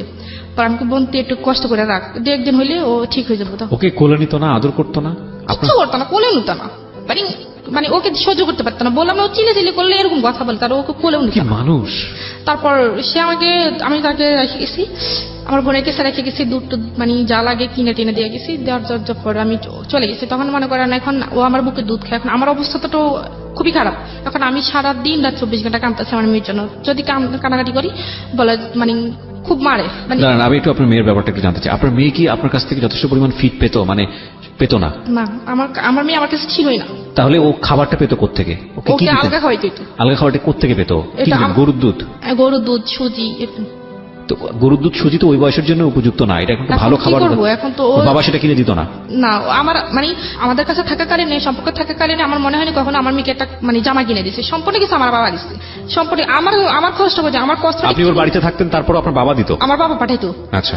তারপর তখন আমার মেয়েকে আমি রেখে গেছি, রেখে যাওয়ার পর আমার বোন আমাকে রাত্রেবেলা রাত 3টার সময় ফোন দিয়ে বলে আপনার কাবিন নামায় কত যেন ছিল দেনমোহর? 9 লাখ টাকা। 9,01,00,000 টাকা। এই কাবিন নামাটা কি আপনার কাছে ছিল? না, আমি তো কাবিন নামা দেখিনি কখনো, ও আমাকে দেখাইনি। ওকে ফাইন, মানে আরো কত কি বের হবে, এই জন্যই বলি জীবন নাটকের চেয়ে নাটকীয়। হ্যাঁ বলেন। তারপর আমার বোন আমাকে ফোন দিয়েছে, ফোন দেওয়ার পর বলতেছে আপু ও তো খুব কান্নাকাটি করতেছে, তোরে খুঁজতেছে।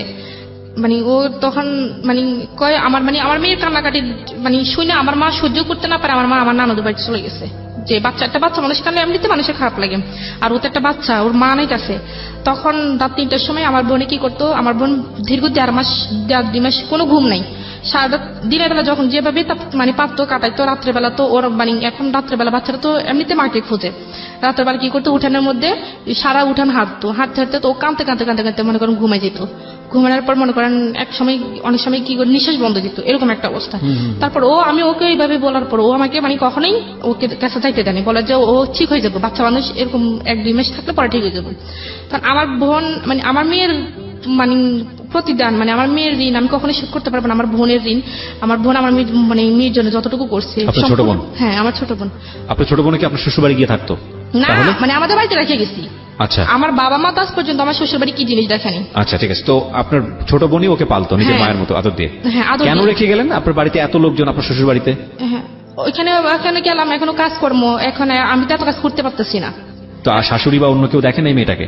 কেউ দেখে না, মানে সারাদিন ওনাদের বাড়িতে থাকার পর খাট থেকে বিভিন্ন পড়ে গেছে। মানে আমি সারাদিন কাজ করতাম, এখন কাজ করে তো কাজ শেষ করতে পারতাম না, এখন মেয়েকে সময় দেবো কিভাবে? তখন এটা ওকে দেওয়ার পর আমার আম্মারা বলছে, আমার আম্মা ওকে বুঝেছে, পর ও আমার সাথে আমার নিয়ে গেল। তখন মেয়েকে নিবে না, কারণ ও মেয়েকে নিলে ও রাত্রে ঘুমাইতে পারে না। তখন আমি মেয়েরা রেখে গেছি। রেখে যাওয়ার পর আমার মেয়েকে আমার বোনেরা পালছে টালছে প্রায় 6 মাস। আমার মেয়ের সাথে আমার কোনো রকম দেখা হয়নি। 6 মাস পর আমি আমার বাড়িতে আসছি, আসার পরে মনে করেন মেয়েটি আমার কাছে রাখছি। তখন এই 6 মাসে তো মেয়েটা একটু শিখে, এখন মেয়ে আমাকে চেনে না। যখন আমি বাড়িতে আসছি তখন আমি আমাকে চিনে না। এই সময়টাতে এত মানে খুব ট্রেমেন্ডাসলি ওদের মধ্যে চেঞ্জটা হয়। বিকজ আমি তো রিসেন্টলি বাবা হয়েছি, সো আমি নিজেও, আমারও একটা মেয়ে আছে, আমার মাত্র 3 থেকে 3.5 মাস বয়স। 1-2 দিন আমার মেয়ের সাথে আমার কমিউনিকেশনটা খুব মানে গ্যাপ হয়ে যায়, কারণ আমি খুব ভোর 5টায় বের হই বাসাতে। মানে আমি খুব নস্টালজিক। আপনি যখন কথাগুলো বলতেছিলেন না, আপনার হাজবেন্ডের চেহারা আমার সামনে ভাসতেছিল। আমার মনে হচ্ছিল আমি কাছে পাই, আমি ওকে পেটাবো, বিকজ আমার ভেতরের ফিলটা আমি বুঝতে পারতেছি। আমি সরি টু সে যদি আপনার কথাগুলো সত্যি হয়ে থাকে, he is really not good man. আমি আপনাকে বলতেছি রেডিওতে, লাখ লাখ মানুষ শুনতেছে, আপনার মানুষ হওয়ার যোগ্যতা নাই। মানে আপনি আপনার স্ত্রীর প্রতি যেটা করেছেন সেটা তো একটা ভয়াবহতম অন্যায় যদি সত্যি হয়ে থাকে। কজ আমরা দুইজনকে সামনাসামনি বসাইনি। আর আপনার স্ত্রী যেটা বলছে আপনার সন্তানকে নিয়ে, মানে এটা সহ্য করার মতো না। যেটা বলছিলাম যে আসলে ভোর 5টার সময় বের হই, আর ফিরি হচ্ছে রাত 8টা-9টার সময়। তো এই সময় আমার দেখা যায় আমার মেয়ের সঙ্গে আমার ভিডিও কলে কথা হচ্ছে, বা আমার লাইফের স্টাইলটাই এরকম। ইন্টারেস্টিং ফ্যাক্ট হচ্ছে যে সারাদিন পরে বাসায় গেলেও আমাদেরকে তাকাতে চেনে না ঠিক মতো। এই সময়টাতে খুব র্যাপিডলি এই ব্রেনের এই বিষয়গুলো খুব মুভ করে, এবং 6 মাস পরে যদি মা, আসল মা যদি বাচ্চার কাছে যায় তো খুব স্বাভাবিকভাবেই তাকে চিনবে না, এবং এটা মার জন্য খুব কষ্টকর, খুবই কষ্টকর। হ্যাঁ বলুন। তারপর আমি আমাদের বাড়িতে গেছি, তখন মেয়েকে আমি আমার কোলে আনতে চাই, মেয়ে আমার কোলে আসতে খুব ছেলে কান্নাকাটি করে। আমার বোনের কোলে গেলে আবার খুবই মানে ভালো, একবারে হাসি খুশি। আমার কোলে আসতে চায় না সে, মানে আমার কোলে আসলে সে মানে খুবই কান্নাকাটি করে, মানে আমাকে দেখতেই পারে না। তখন আমি ওকে বলতেছি দেখো তোমার কারণে তো আমার আজকে অবস্থা। আমার নিজের মেয়ে আমাকে চিনতেছে না, বলে যে চিনবে একটু কয়েকদিন থাকলে, তারপর চিনবে। তো বলে, আমি বলছি যে না। তারপর আমি দীর্ঘ 1 মাস ছিলাম, বাট মেয়ে আমাকে কোনোভাবে চিনে না, মানে আমাকে দেখলে মেয়ে চিল্লাচিল্লি করে, মানে এরকম একটা অবস্থা। তো তারপরে যাই হোক, কোন রকম প্রায় এরকম 5-6 মাস আমাদের বাড়িতে ছিলাম, থাকার পরে আস্তে আস্তে মেয়ে আমাকে চিনলো। আপনার বোনকে কি মা ডাকতো নাকি? হ্যাঁ, আমাকে মা ডাকতো না, ও আমার বোনকে আম্মু করে ডাকতো। আম্মু ডাকতো না, মাম্মা ডাকতো। তো পরে এখন আমার বোন অবিবাহিত, এখন অপরিচিত একটা কেউ যদি আইসে এরকম অবস্থা দেখে যে আমার বোনকে মারা গেছে, এটা অবশ্যই স্বাভাবিক, হ্যাঁ বলবে যে মেয়ের বিয়ে হয়ে গেছে বা মেয়ে বাচ্চা যাচ্ছে। তারপরে আমার বোন আবার একটা সমস্যা পড়ে গেছে কি, ওরে সারা কোথাও যাইতে পারতো না, আমার মাকে এত ইয়ে করতো না, ও কিছু মানে ওকে সারা কোথাও যাইতো। ও যখন আমার বোন আবার মাদ্রাসায় পড়ে, মাদ্রাসায় যাইতে পারতো না, বুকরা গায়ে দিলে চিলাচিলি শুরু করতো, বুকরা ছাপটাই ধরে রাখতো, যাইতে দিত না। তো এরকম একটা অবস্থা। এখন আমি চলে গেছি বাড়িতে, চলে যাওয়ার পর আমি আমার কাছে রাখতে আমাকে একটু চিনছে, চেনার পরে সেই মনে করেন এখন কোরবান আসছে, কোরবান সামনে কোরবান এখন যে মানে আমরা যেহেতু এখন শ্বশুর বাড়িতে চলে গেছি, এখন তো শ্বশুর বাড়িতে আমাদের গ্রামের নিয়ম হচ্ছে মনে করেন কোরবানে রমজানের সময় শ্বশুর বাড়ি সবাইকে জামা কাপড় দিতে হয়, তারপর সেমাই চিনি বা যেটা লাগে দিতে হয়, আবার কোরবানের সময় একটা যার সামর্থ্য যতটুকু একটা ছাগল দিতে হয় বা যার সামর্থ্য বেশি সে একটা গরু দিতে হয়, তার সাথে সব রকমের মশলা 5 কেজি মানে 5 কেজি তেল মানে এরকম যাবতীয় সবকিছু দিতে হয়। তো এখন কোরবান আসতে আরো 15 দিন বাকি। তো আসলে আমার শ্বশুর বাড়ির লোক 15 দিন আরো অপেক্ষা করতে পারেনি যে আসলে ওরা দিবে কি দিবে না। তো আমার কি জানি কি আমার মেয়েকে আমাকে বলতে পারে না, দেখলে আমার মেয়েকে বলতেছে, আমার মেয়ের নাম হচ্ছে উম্মে হাবিবা। তো বলতেছে হাবিবা তোর নানুদের মনে এবছর টাকা পয়সা নাই, তো নানুরা মনে এবছর তো দাদুদেরকে কিছু দিতে পারবে না। এটা কি নিয়ম নাকি? হ্যাঁ, এটা আমাদের এদিকে নিয়ম কালচার, মানে হচ্ছে নানুর বাড়ি থেকে দাদুর বাড়িতে আসতে হবে। হ্যাঁ, কেন দাদুর বাড়ি থেকে নানুর বাড়িতে যেতে পারে না? না না, সব বোগাস নিয়ম। হ্যাঁ। পরে যাই হোক, এখন আমি আমার আম্মাকে বলছি, তো আমার আম্মা বলতেছে ওনারা বুঝে একটু অপেক্ষা করতে পারে না। তখন আমার আম্মা সমাজটাও না মানে কেমন জানি, মানে মেয়ে জন্ম দিয়ে ও রীতিমতো পাপ করে ফেলেছে, মানে প্রত্যেকটা অ্যাঙ্গেলে বৈষম্য, সবকিছু মেয়ের বাড়ি থেকে যেতে হবে। স্টুপিড। তারপর আমার আম্মা তারপরের দিনই আমার কাকাকে দিয়ে, তখন আপু ছিল না, আমার কাকাকে দিয়ে সবকিছু কিনে কাটা করে পাঠিয়ে দিছে। পাঠিয়ে দেওয়ার পর তো এখন কোরবানি ঈদে, এখন একটা বিয়ের অনুষ্ঠানে মানুষ এত মানুষ জানো, কোরবানি ঈদে আমার শ্বশুর বাড়িতে দাওয়াত দিছে। তো আমার শ্বশুর বাড়িতে বলতেছে আমরা শুধু আমাদের আত্মীয় স্বজন, আমরা কি একা একা যাবো নাকি, আমরা যদি যাই আমাদের আত্মীয় স্বজন কি বলবে। তো আমার আম্মা বললো যে ঠিক আছে, আপনাদের আত্মীয় স্বজন যেহেতু আছে আপনারা দেখেন কয়জন হয় তো আসেন। তো 180 জন হয়েছে আত্মীয় স্বজন আপনাদের বাড়িতে আসবে কোরবানির ঈদের দাওয়াত খেতে, 180 জন। তো আমার আম্মা তো এখন কি করবে, এখন মুখ বুঝে সব সহ্য করতে হবে। তো আমার আম্মা বলছে ঠিক আছে আসেন। তো আসার কথা বলছে। তারপরে আমার আব্বু আম্মাকে কখনোই বলে নাই যে আপনারা আমাদের বাড়িতে গিয়া একটু দেখে আসেন, দাওয়াত তো দূরের কথা, গিয়ে একটু দেখে আসেন নিজের আসতে খাওয়ার জন্য। প্রত্যেক মাসে একবার হইলেও ওনাদের বাড়িতে সবাই দাওয়াত পড়ে আমাদের বাড়িতে। তো যাই হোক, এখন তারপর কি হয়েছে এর মধ্যে মনে করে আমার বোন আবার একটা ছেলের সাথে রিলেশন করতো, এখনো হয়তো করে, আমি জানি না কি সত্যি কিনা।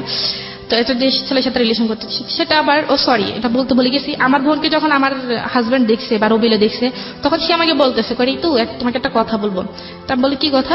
তো বলে যে তোমার আগে যদি তোমার বোনকে দেখতাম না, আমি তোমার বোনকে বিয়ে করতাম। তো আপনার পায়ে জুতা ছিল না? তখন আসলে কি বলবো আমি, তুমি গেলে কি বলো, এটা আপনারও কিন্তু ফল্ট, মানে আপনার পায়ে তখন জুতা থাকলে জুতা মেরে দেওয়া উচিত আমি মনে করি। হচ্ছে আমি সরি টু সে, আপনি যদি রিলিজনের জায়গা থেকে চিন্তা করেন তাহলে অফকোর্স এটা একটা অন্যায়, এবং আমি যেটা বলছি সেটা অবশ্যই পাপ। হ্যাঁ, তো কিন্তু যেই ছেলেটা রিলিজিয়াসটি করতে চলে না, তাকে জুতা ট্রিটমেন্ট ছাড়া আসলে অন্য কোনো ট্রিটমেন্টে যাওয়ার কোনো সুযোগ নাই। মানে আমি আসলে আজকে প্রেজেন্টারের বাইরে চলে যাচ্ছি, সরি ফর দিস। আমি ভবিষ্যতে আরো কি বলবো আমি জানি না, কারণ আপনার গল্পটা যেদিকে যাবে I am really out of mind actually. তারপর সে মনে করেন এখন একজন হাজবেন্ড কাজনের সাথে, তার ওয়াইফের জন্যই তো, বা একজন ওয়াইফ তার কাজনের সাথে, হাজবেন্ডের জন্য সে যখন কোনো শার্ট পরে বা কোনো প্যান্ট পরে বা একটু হাইটই হয়ে বা একটু বাইরে হতো, তখন আমাকে বলে ঋতু দেখো তো আমাকে ভালো লাগতেছে, বাইরে গেলে মেয়েরা আমাকে পছন্দ করবে, আমাকে ডিরেক্টলি এরকম। এই লোককে আপনি 3 মাস বাসায় থেকে পুষ্টি ইনজেকশন দিয়েছেন? হ্যাঁ। পরে আমি বললাম যে হ্যাঁ ভালোই তো লাগবে, তখন কান্নাকাটি করতাম, কি বলবো। আর তখন সে তখন বিভিন্ন মেয়েদের সাথে কথা বলা শুরু করে দেয়। আচ্ছা। হ্যাঁ, তখন সে বিভিন্ন ভঙ্গিতে মেয়েদের দিকে তাকায়। তো আমাদের বাড়িতে আমার চাচাতো বোন আছে, জ্যাঠাতো বোন আছে, তাদের সাথে বিভিন্ন রকমের। তো তারা আমাকে বলে যে আফু দুলাভাই এমন কেন, এরকম করে কেন? বলতে থাক, তোরা একটু দূরে থাকিস, তোরা কিছু বলিস না। তো সে আমাকে এরকম করে বলে যে, তো একবার সে তার বন্ধুর বিয়ে, তো আমাদেরকে দাওয়াত দিচ্ছে, তখন আমি শাড়িটাই পরে বিয়েতে যাবে যায়। তো তার বন্ধুরা সবাই আসছে, আমরা একসাথে যাবো। তার এক বন্ধু বলতেছে ভাবি আপনাকে খুব সুন্দর লাগতেছে। আমাকে এই কথা কেন বলছে, সে আমাকে আর নিলই না ওইখানে। তো আমাকে সে বলে যে তোমাকে আর লোকে কেন সুন্দর বলবে। তা আমি বলছি তো তুমি যে নিজে শার্ট প্যান্ট পরে নিজে আমাকে বলে যে মেয়েরা তোমাকে লাইক করবে কিনা, তখন আমার কিছু খারাপ লাগে না? তখন আমি 100 বার বলতে পারবো আমি ছেলে, সেজন্য তুমি বলবা নাকি? সে আমাকে এরকম করে বলে। ঠিক আছে আমি আর বলবো না। আপনি ছেলে না, আপনি যদি এটা হয়ে থাকে ইনফ্যাক্ট। তো তারপর কি হয়েছে, সে একবার তো আমার বোন একটা ছেলের সাথে রিলেশন করতো, সেই আমার বোনের রিলেশনটা আমি মানতে পারতেছে না, কারণ আমার বোন যে ছেলের সাথে রিলেশন করতো সে আরো একটু হাই কোয়ালিটি, সে মনে করেন বিদেশে থেকে পড়াশোনা করে। তো সে আর একটা হাই কোয়ালিটি, সে চাইতেছে না যে আমার বোন আরো তার চেয়ে একটু উপর লেভেলের একটা ছেলেকে পছন্দ করুক বা সেটা কেউ মেনে নিক, বা এরকম উপর লেভেলের কোন ছেলে আমাদের বাড়ির জামাই। হ্যাঁ, তো তারপর আমার বোন যে ছেলের সাথে সম্পর্ক করতো, সে ছেলে কি নাম্বারটা কিভাবে পাইছে, পাইয়া সে ছেলের সাথে আমার হাজবেন্ডে বলছে যে আপনি যে মেয়ের সাথে কথা বলেন আপনি জানেন তার বিয়ে হয়েছে, তার একটা বাচ্চা আছে, আমার মেয়েকে দেখাই দিতেছে। তখন বলছে সে বিশ্বাস করে না, তো বলছে ঠিক আছে আমি প্রমাণ চাই। তখন সেই কি করছে, দেখাইছে, আনসার তো আমার মেয়েকে ওই ছেলের সামনে নিয়ে গেছে, নিয়ে আমার রবিয়েলো বলতেছে যে হাবিবা তোমার আম্মুর নাম কি, তোমার আঙ্কেলের কাছে বলো। তো সে আমার বোনের নাম বলে দিছে, কারণ আমার বোনকে সে চিনে। আমার বোন নাম বলেছে যে আমার আম্মুর নাম এটা। তো বলে যে স্যার এখন সে তো বিশ্বাসই করবে, যে বলে যে এখন সেই মানে আমার বোনের হাজবেন্ড হচ্ছে সেই, আমি কেউ না। মানে ওই ছেলের সাথে সে এরকম ভাবে বলতেছে যে আমি তার হাজবেন্ড, আমি তার, সে আমাদের মেয়ে। Very nasty story. আমরা একটা বিরতি নেব প্রিয় শ্রোতা, ছোট্ট একটা বিরতি, মাত্র মিনিট 2-এর। আমরা রাত 1টার পরে এই গল্পটা আজকে কন্টিনিউ করছি, because this is a very very important story. একটা মেসেজ মনে রাখবেন যে বৈবাহিক সম্পর্কটা অনেক বড় একটা সম্পর্ক। বিয়ের ব্যাপারটা সিদ্ধান্ত নেবার আগে যত বছরই প্রেম করেন না কেন, যাই কিছু হোক না কেন, আমি সবসময় এই ধরনের গল্পে একটা কথা বলেছি, এটা আমি জাস্ট গল্পের এক্সপিরিয়েন্সের জায়গা থেকে বলি। I am not a guru, I am not a advisor. আমি যেটা বুঝি, মানে এত গল্প শোনার পরে আমার যেটা মনে হয় যে বিয়ের সম্পর্কে শুধু লাভ এনাফ না, বিয়ের সম্পর্কে শুধু দুইটা পরিবারের অবস্থা এনাফ না। বিয়ের সম্পর্কে অবশ্যই দুটো মানুষের জায়গাটা থেকে কতটা যৌক্তিক, দুটো পরিবারের জায়গা থেকে কতটা রেশনাল, এবং প্রত্যেকটা জিনিস খুঁটিয়ে খুঁটিয়ে খুঁটিয়ে খুঁটিয়ে দেখা, এটা খুব খুব খুবই ইম্পর্টেন্ট। নইলে শুধু ইমোশন দিয়ে বিয়ে করলে, শুধু লাভ নিয়ে বিয়ে করলে, আমি বলছি না যে এক্সেপশন নাই, but exception is not example, exception is not the reality, হ্যাঁ, is not the scenario of the society. বেশিরভাগ সময় ইমোশনটা একটা স্টেজে গিয়ে ধ্বংস হয়ে যায়, এবং তারপরে শুরু হয় জীবনের সবচেয়ে ভয়াবহতম অধ্যায়। সেই অধ্যায় কি হলো? তারপর ওই ছেলে তো বিশেষ করে ফেলছে। এখন ওই ছেলে আমার বোনের সাথে মনে করেন সম্পর্কে একটা বিচ্ছিন্ন অবস্থায়। তখন আমার বোন আমাকে, মানে ও কি বয়ফ্রেন্ড ছিল আপনার বোনের? হ্যাঁ, আমার বোনের বয়ফ্রেন্ড ছিল। চিন্তা করুন অবস্থা। তারপর আমার বোন আমার কাছে বলে যে আফু এরকম এরকম দুলাভাই এটা কি করলো। তখন আমি বললাম যে ঠিক আছে, তুই ছেলের নাম্বারটা আমাকে দে, আমি সব বলতেছি। তখন আমি এই ছেলেকে মনে করো ছেলেকে ক্ষমাটা আমরা চাইছি। তখন আমি বললাম যে উনি এরকমই, আপনি ওনার কথা বিশ্বাস করেন না। তারপর সেই আমার বোনের সম্পর্কটা কোনোভাবে টিকতে দিবে না। সে কি করছে মনে করেন, আমার বোনের যে ইমো আইডি ইউজ করতো, তো সেই ইমো আইডি সে হ্যাক করে ফেলছে। এখন আমার বোনের কাছে মেসেজ করবে, সে সবকিছু দেখে। তো আমার বোন হয়তো ওই ছেলের সাথে কিছু সিক্রেট কথা বলছে, সেইগুলো দেখছে, কিছু ফিক ফাটাইছে, সেগুলো দেখে ফেলছে। দেখে ফেলার ফলে সে আমার বোনকে ব্যাকলিং করতেছে যে তুমি এটা কি করতেছো, আমি তোমার আব্বু আমাকে সবকিছু বলে দেবো। তখন আমার বোন একটু ভয় পেয়ে গেছে, বলে যা ওই ছেলের সাথে নামে আমি তোমার মামলা দেবো, যে নারী নির্যাতনের মামলা। কারণ তোমাদের যে মেসেজ তুমি পাঠাইছো এগুলো দেখে আমি দেখাই মামলা দিব, তোমার আব্বুর কাছে বলতেছি, তোমার আম্মার কাছে বলতেছি। তো আমার বোন ভয় পেয়ে গেছে, আর আমার বলছে। বলার পর আমি সাথে সাথে আমার শ্বশুর বাড়ি থেকে আমার বাপের বাড়িতে চলে আসছি। আসার পর আসার পর আমি বলতেছি তুমি এসব কি করতেছো, তোমার বোন একটা অন্যায় কাজ করতেছে, এটা আমি বাধা দিতেছি, এটা তো আমি খারাপ কিছু করতেছি না। তখন কি করছে, সে আমার সবার সামনে মেসেজ গুলা দেখাচ্ছে, সেগুলো আসলে দেখার প্রয়োজন পড়ে না। তারপর দেখেছি, তখন ওর কারণে আমার বোনকে আমার জ্যাঠা, মেজো জ্যাঠা খুব মারছে এই মেসেজগুলো দেখে। মানে এখন ওরা তো জানি গেছে ছেলের সাথে রিলেশন আছে, এখন এগুলো দেখে ছেলের সাথে রিলেশন কেন, এগুলো দেখে খুব মারছে। এটা তো আরো খুব সুন্দর করে ওয়াইজলি এটাকে সমাধান করা যেতে পারতো। নিজের ঘরের খবর চারদিকে জানাই দেওয়ার কোনো মানে তো নাই, মানে হতো না। তো তারপর কি করছে, তারপরে সে থামে নাই। সে বলতেছে তুমি যদি আমার কথা না শোনো, তাহলে আমি কিন্তু ওই ছেলের নামে মামলা করে দিব। এমনকি আমি সবকিছু কথা বলি। এই অধিকারটা খাটাই কিভাবে আমি তো বুঝলাম না। মানে এটা আমার বোনের সাথে হয়েছে। এখন আমার বোন আসলে ওই ছেলেকে হয়তো প্রচন্ড ভালোবাসে, সেই জন্য আসলে ও ক্ষতি চায় না, সেজন্য বলছে ঠিক আছে আপনি কি বলেন। আমার বোন ওকে অফার করছে যে ওর সাথে ফিজিক্যাল রিলেশন করবে। দাঁড়ান 1 মিনিট, কাকে অফার করছে? আমার বোনকে। কি অফার করছে? ও আমার হাজবেন্ড। Are you sure?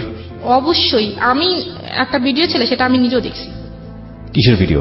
এটা জাস্ট এমনিতেই কিস করছে আপনার বোনকে? হ্যাঁ। সে ভিডিওটা কে করছে? সেই করছে। করে আপনাকে দেখাইছে? আমাকে দেখাইছে। তখন আমাকে দেখা নাই, আমি ওই অবস্থায় আমি ওইখানে চলে গেছি। আচ্ছা, ঘটনাটা শুনি, কি হয়েছে? তখন সে আমার বোনকে বলছে, আমার বোন আসলে রাজি হয়নি। ব্ল্যাকমেইল করছে যে তুমি যদি এটা করো, ওনার কথা না শুনে, রবিলের কথা যদি না শুনে, তাহলে সেই ওই ছেলের নামে মামলা করে দিবে, নারী নির্যাতনের মামলা করে দিবে। এমনকি সে তার সবকিছু ওকে আছে, শুধু একটা ফোন যাবে, মামলা হয়ে যাবে। তাকে বাড়ি থেকে তার ফ্যামিলি সহ তাকে নিয়ে যাবে, এরকম একটা দেখাচ্ছে। সেখানে বসে আমার বোন তো মনে করেন এখন একটা দুটান অবস্থা হয়ে গেছে। তখন তো যা হওয়ার হয়েছে, তখন আমি হঠাৎ কোন একটা কাজে আপনার বোনকে এটা অফার করেছে, আপনার বোন সেটা রাজি হচ্ছে? প্রথমে রাজি হয়নি, সে আমার বোনকে অনেক ভয়টাই দেখাইছে। তো আমার বোন এটার জন্য খুব কাঁদছে। আর সে আমার বোন মনে করেন একটু ঘটনা, যখন আমি ছিল ওর বয়স তখন 16 বছর। See, this is another case, যেটা ওর ক্ষেত্রেও হয়েছে। যখন ওর বয়সটা ছিল 16 বছর, একইভাবে ব্ল্যাকমেইল করেছে। এই ছবলটা ঠিক ওর আপন বোনের ক্ষেত্রেও মেরেছে। হ্যাঁ, তারপর তখন আমার বোন এটা হওয়ার পর ও নিজের হাত সব কেটে মনে করেন করে ফেলছে, সুইসাইড করতে গেছে আমার বোনে। বোনের সঙ্গে আপনার হাজবেন্ড এটা হয়েছে? হ্যাঁ, না হয় নাই, শুধু এমনিতে যেটা হয় আর কি, এমনি হয়েছে। আর এটা ও ভিডিও করছে।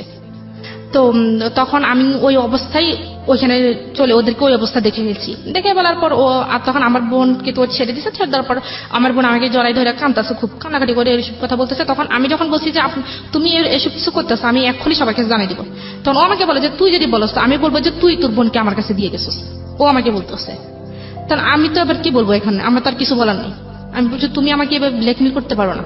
বলা যে অবশ্যই করবো, তুই যদি এটা কারোর কাছে প্রকাশ করতে চাস আর তোর বোনের ভিডিও আছে সেটা আমি কি জানি নেটে ছেড়ে দিব, আর তুই যদি কোনো কিছু করতে চাস কারোর কাছে বলতে চাস তা আমি তোকে উল্টা ফাঁসিয়ে দিব। আপনাদের বাড়িতে হচ্ছে এসব? আমার বাড়িতে, আমাদের বাড়িতে হয়েছে। তখন আমি কি, তখন আমার বোনে আমার আপনার বাবা কোথায় ছিল সেই সময়? আমার মা আমার নানুদের বাড়িতে ছিল। আপনার বাবা মা?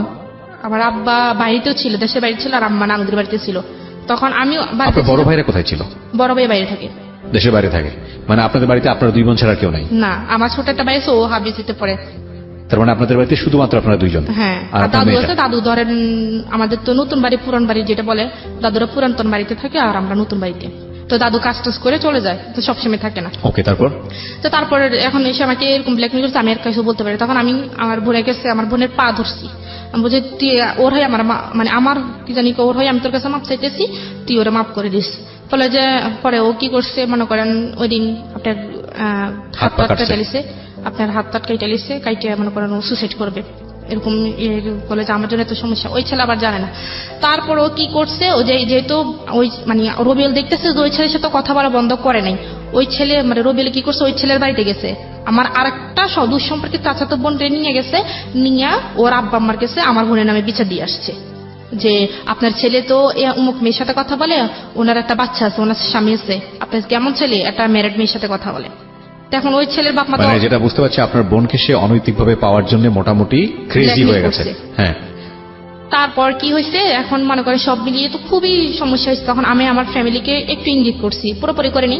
তো আমার আব্বু বলতেছে তোমার এখানে থাকার দরকার নাই, ডিভোর্স হয়ে যাও, এখানে থাকার দরকার নেই। এরপরে মনে করেন ওই ছেলের সাথে অনেক সমস্যা করছে, তারপরে বলছে যে ডিভোর্স হয়ে যাক। আমি বলছি যে আমার আব্বা আমার মেয়েটা কি হবে, আমি হয়তো একটা ভালো ছেলে পাবো, ও একটা ভালো মেয়ে পাবে, আমার মেয়েটার কি হবে, আমার মেয়ে তো মা হারালে বাপ হারালো, ওদের সমস্যা না, আমি মেয়ের ব্যবস্থা করতেছি। তো আমার বাবা কি করছে, ওরে ডিরেক্টলি বলছে যে আমার মেয়ে আসা সাইডা দাও, আমার মেয়েকে তুমি পাইবা না, তুমি একটা ডিভোর্স লেটার পাঠাতে। এখন ও যদি ডিভোর্স পাঠাতে যায় তাহলে সম্পূর্ণভাবে কিন্তু আমি সবকিছু পাও না, কারণ আমার যে কাবিননামা বা আমাদের যে সবকিছু নিয়ে গেছে এগুলো তো মানে আমি আইনগত ভাবে আমি পাই, তো সেজন্য ও আমাকে ডিভোর্স দিচ্ছে না।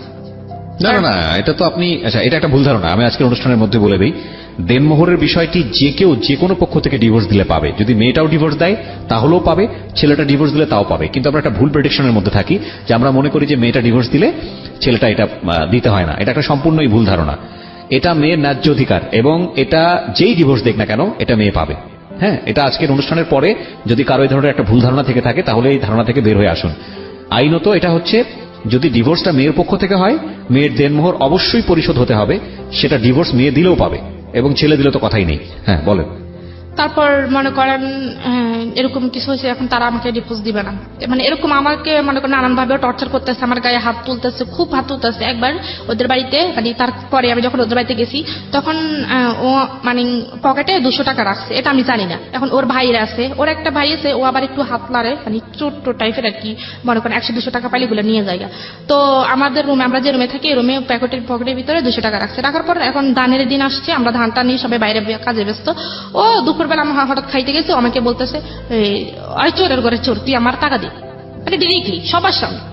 আমি তো মানে অবাক হয়েছি, কি আমার টাকা, কিসের চোর, কিসের টাকা? তোর যে আমি পকেটে 200 টাকা রাখছি, তুই আমার টাকা নিচ্ছিস না, তুই আমার টাকা দে। আমি বলছি খোদার কসম আমি টাকা নেই, আমি পড়া সেবে হাত দিয়ে রাখতে পারবো, আমি টাকা নিই। তো সে আমাকে খুব গালিগালাজ করছে। গালিগালাজ করার পর আমি মানে এভাবে বলছি যে আমি বলছি আল্লাহ যে টাকাগুলো নিছে সে আল্লাহ তার বিচার করে। আজ যে যাই মানে যে তাকে মানে অবিচার অন্যায় ভাবে তাকে গালিগালাজ করছে, তাকে যেন আল্লাহ বিচার করে, আমি এভাবে বলছি। বলার পর আমি দরজাটা লাগিয়ে ফেলছি। সেই গোসল করতে গেছে, গোসল করে আইসা মানে 5 মিনিটে দাঁড়ায়নি। আমি বলছি যে তুমি একটু দাঁড়াও, আমি জামা কাপড় চেঞ্জ করতেছি, তুমি একটু দাঁড়াও, আমি জামা কাপড়টা চেঞ্জ করি। কারণ আমার পাশের আমি আমার শ্বশুর, বাইরে দরজার সামনে আমার দেবর আছে, তাহলে আমি তাদের সামনে কিভাবে এই অবস্থায় দরজা খুলি? দরজাটা খোলার দেরি হয়েছে কেন, সেই দরজা মরজা ভাঙ্গে আমার শ্বশুর আমাকে খুব গালিগালাজ করছে। তখন তার হাতে একটা বাঁশের একটা কাঁচা ছিল, তো সেটা আইনা আমি ভাবছি, আমি জানতাম যে দরজাটা খুলে সে আমাকে মারবে, তো এভাবে যে মারবে আমি জানি না। তো আমি মানে তার ভয়ে আমি দরজার পাশে লুকিয়েছিলাম। সে ওইখান থেকে আমাকে আইনা কাঁচা দিয়ে মানে প্রায় 10-16-17টা বাড়ি দিয়ে দিচ্ছে। তখন সে তার মানে আমার শ্বশুরে মানে আয়সা একটু না ধরে তাকে বলতেছে, মানে এভাবে বলছে যে মার, ভালো মতো মার। এরকম কইরা বলছে। Nothing to say, this is a violence man, this is definitely violence, পুরা পারিবারিক ভায়োলেন্স। ওহ গড, কি স্ল্যাং! আমরা স্ল্যাংটা মিউট করতে বাধ্য হলাম, কারণ এটা গণমাধ্যমে স্ল্যাংটা যাওয়া উচিত হবে না। বাট যেটা হয়েছে, যেটা দ্বিপাক্ষিক ভাবে, আমি জানি না কতটুকু সত্য মেয়েটা বলছে, যদি হয়ে থাকে এটা ভায়োলেন্স, এবং এটা পুরো পরিবারে ফেসে যেতে পারে এই ধরনের ঘটনা ঘটে। কারণ ওই মেয়েটা যদি, যার উপরে গায়ে হাত তুলেছে, ওই মেয়েটা যদি জাস্ট একটা সরকারি হাসপাতালে গিয়ে ওয়ান স্টপ সার্ভিস, যেটাকে বলে ওয়ান স্টপ সার্ভিস, থেকে জাস্ট একটা পেপার নিয়ে আসবে যে আমার গায়ে হাত তুলেছে, এটা হচ্ছে ডাক্তার লিখে দেবে যে হ্যাঁ এই হাত তোলার জখম থেকে হয়েছে, এটা নিয়ে থানায় যাবে, সঙ্গে সঙ্গে সে অ্যারেস্ট হয়ে যাবে, সঙ্গে সঙ্গে। বাংলাদেশের নারী নির্যাতন আইন এতটা কঠিন, এতটা প্রখর। কি করলেন আপনি তারপর? তারপর আমার যে জায়গায় বাড়িছে সেই জায়গায় রক্ত কালো হয়ে জমাট বেঁধে গেছে। হ্যাঁ। তো তারপর আমার আম্মুরে খবর দিচ্ছে, আমার আম্মা আসছে, আসছে আমার আম্মার মানে উল্টা আমার নামে সত্য মিথ্যা যা আছে আমার আম্মার কাছে বললে আমার মানে আম্মার আর আমার মাঝে একটা ভুল বুঝাবুঝি রাখছে। তখন আম্মা আমার কথা বিশ্বাস না করে ওদের কথা বেশি, তখন আমি এগুলো দেখাইছি, দেখানোর পর বলতেছে তোর দোষে তুই মার খেয়েছিস এগুলো বলছে। তখন সে আমাকে কোনো ওষুধপত্র কোনো কিছু কিনে দেয় না। তখন আমি অনেকদিন ব্যথায় ভুগছি, ভোগের পরে আমি আমার আব্বুর কাছে বলছি, আব্বুর কাছে আমি ছবি তুলে পাঠিয়ে দিছি, দেখেন আমাকে কি করছে, মানে এই গায়ের যে আঘাতের ছবিগুলো, মানে যে জমা ওটার ছবি তুলে পাঠাতেছি। তো আমার আব্বু বলতেছে ঠিক আছে তুই এক্ষুনি চলে যা। তো আমি বলছি ওরা তো আমার যাইতে দিব না। তখন সে বলছে যে কি আমার শ্বশুর কাছে ফোন দিয়েছে, শ্বশুর কাছে ফোন দিয়েছে, আমার আব্বু বলতেছে যে আমাদের বাড়িতে একটা কাজ আছে, মেয়ের একটু পাঠান, 2 দিন থেকে চলে যাবে। তখন আমি আমার মেয়েরে নিয়ে চলে গেছি। চলে যাওয়ার পর আমার আব্বু বলছে যে ওরে ফোন দিয়েছে, তো তুমি আমার মেয়ের সাথে আর কোনো সম্পর্ক রাখবে না, আমাকে আমি 1 মাসের মধ্যে আমি ডিভোর্স লেটার পাঠাইতেছি। তখন সে কি করছে, আমার আব্বার কাছে মাপটাপ চাইছে, সাইয়া সে আমাদের বাড়িতে গেছে, বৃহস্পতিবার গেছে, শুক্রবারের দিন সে আমার মেয়েকে বলতেছে যে আমি মেয়ের ওরে নিয়ে একটু হাবিবের নিয়ে একটু দোকান থেকে ঘুরে আসি। তখন তো আমি আর জানতাম না তার মানে চুরি করে নিয়ে চলে যাবে, চলে গেছে। তা থেকে আর দেয় যায়নি, তা থেকে প্রায় 2 মাস হয়ে গেছে। 2 মাস হয়ে যাওয়ার পর সে আর কোনো যোগাযোগ রাখে নাই তার সাথে। তাদের সম্পূর্ণ সিম তারা চেঞ্জ করে ফেলছে। কতদিন আগের ঘটনা এটা? আরো ধরেন 4 মাস আগের ঘটনা। আচ্ছা, তারপর সম্পূর্ণ সিম চেঞ্জ করে বলছে। তখন আমি খুব কানাকাটি করছি, তখন আমি নিজে তো যাইতে পারবো না। তখন আমি আমার এক কাকারে পাঠাইছি, আমার কাকা ওইখানে গেছে, ওইখানে ওনাকে সবাই ধরছে, মারধর করবো, ওনারা এটা করবো। তখন আমার কাকা ভয়ে চলে আসছে যে ওইখানে ওনারা ভালো ব্যবহার করতেছে না আমার সাথে, আমি যেতে পারবো না। তখন আমার বাবা বলছে যে ঠিক আছে এই বিয়ে এখানে তোর ভাগ্যে নাই, তোর মেয়ে যদি তোকে যদি তোর মেয়ে মা বলে মনে করে তাহলে তোর মেয়ে তোর কাছে একদিন ফিরে আসবে, এটা মনে রেখে। তারপর আমার আব্বারা ওখান থেকে কোর্টে ইয়ে করে ডিভোর্স লেটার পাঠিয়ে দিচ্ছে। তো ও নাকি রিসিভ করে না, ওইটা আবার কাজে খুশি চলে গেছে। কতদিন আগে পাঠিয়েছে? 3 মাস আগে পাঠিয়েছে। 3 মাস আগে পাঠিয়েছে। ডিভোর্স লেটার এক পক্ষ থেকে পাঠানোর পরে 3 মাস 13 দিন অতিবাহিত হলে সেটা অ্যাক্টিভ হয়ে যায়। সো আপনার যদি 3 মাস 13 দিন অতিবাহিত হয়ে থাকে তাহলে অলরেডি ডিভোর্স হয়ে গেছে, যদি প্রসিডিং এর কোনো ঝামেলা না থাকে।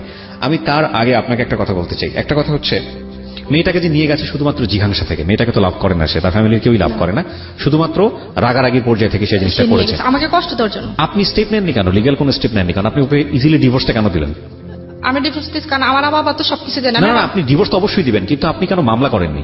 মামলা করে আমার বাবা মামলা করতে চায়নি, কারণ মামলা করলে মনে করেন এখানে মানুষ হাসাহাসি হবে, সেজন্য বা মান সম্মানের দিকে তাকিয়ে আমার বাবা মামলা। এটাই সবচেয়ে বড় ভুল, এটাই সবচেয়ে বড় ভুল। আর কত হাসাহাসি অফ হবে বলেন? হাসাহাসি কি কম হয়েছে?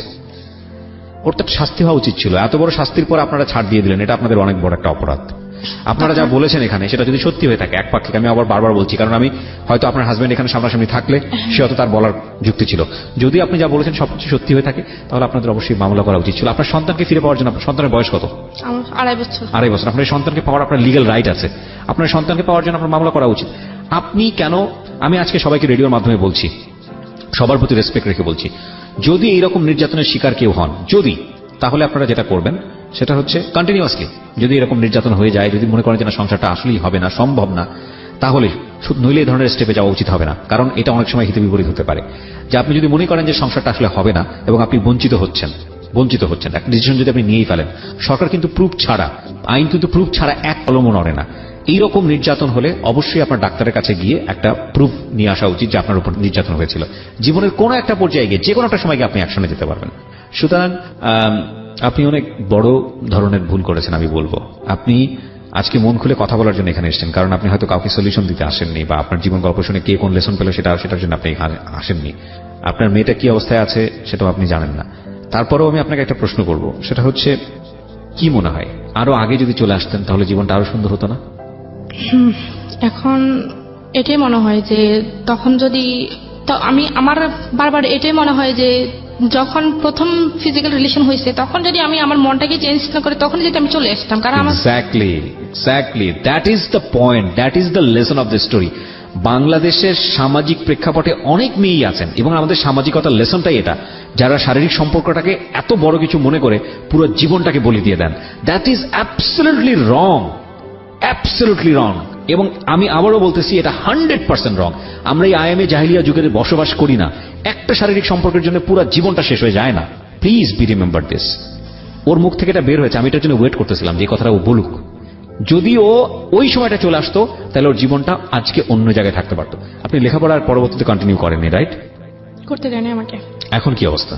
পড়াশোনা করবেন? ভবিষ্যৎ পরিকল্পনা আছে কোনো কিছু? এখন এরকম অবস্থায় এরকম পরিকল্পনা আছে। এখন আমার বাবা তো আমাকে পুরো সাপোর্ট দিতেছে, বলতেছে যে তুমি যা হয়েছে তুমি ভুলে যাও, যেটা এটা তোমার জীবনে একটা অ্যাক্সিডেন্ট। কিন্তু আমি ভুলতে পারতাম যদি আমার একটা মেয়ে না থাকতো, তাহলে আমি অবশ্যই বলতে পারতাম। কিন্তু আমি আমার মেয়েটাকে খুব মিস করি, যে মাঝে মাঝে তার নাম্বারে ফোন দিই যে মেয়ের সাথে কথা বলার জন্য, কিন্তু তার নাম্বার কোনোভাবে আমি অপশন পাই না। খুব কঠিন। আমি আপনাকে একটা কথা বলি ঋতু, এর পরের পরিস্থিতি হয়তো বা আরো কঠিন হবে। তাওয়াক্কাল তো আল্লাহ, আল্লাহ সবার ভালো চান, হয়তো কঠিন হবে না। আমি যদি কঠিন হয় এমন হতে পারে আপনার পরিবার থেকে আপনি হয়তো নেগলেক্টের শিকার হবেন, আল্লাহ না করুক। আপনার বাবা হয়তো আপনার খুব ভালো, হ্যাঁ, হয়তো আশীর্বাদ হিসেবে এসছে।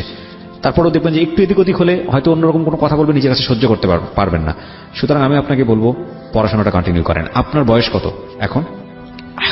এই তো 19 চলতেছে। 19 চলতেছে। আপনি এসএসসি পাস করেছেন, রেজাল্ট কি ছিল? 4.33। আপনার আবার নতুন করে শুরু করার বয়স আছে এবং আপনি খুব ইজিলি সেটা শুরু করতে পারবেন। শুরু করেন, তারপরে নিজের পায়ে দাঁড়ান। একদিন এইসব প্রতিকূলতার বিরুদ্ধে কথা বলতে পারবেন। যদি নিজের পায়ে না দাঁড়ান সারা জীবনে আপনি বোঝা হয়ে থাকবেন, সেটা আরো বেশি কষ্টকর। এখন ডিভোর্স পাঠানোর পর বিভিন্ন জায়গা থেকে আমার জন্য বিয়ের জন্য আসছে আমার বাবা। আবার নো, আমি অবশ্যই আপনার ফ্যামিলিকে বলবো নট নাও প্লিজ। আমি রিজেক্ট করছি, আমি যে আমার জীবনে বিয়ে একটা হয়ে গেছে, কারণ আমার না, আপনি এটাও ডিসাইড করেন না। বিয়ে একটা ভবিষ্যতে, ঠিক আছে, নিয়তির উপর ছাড়েন।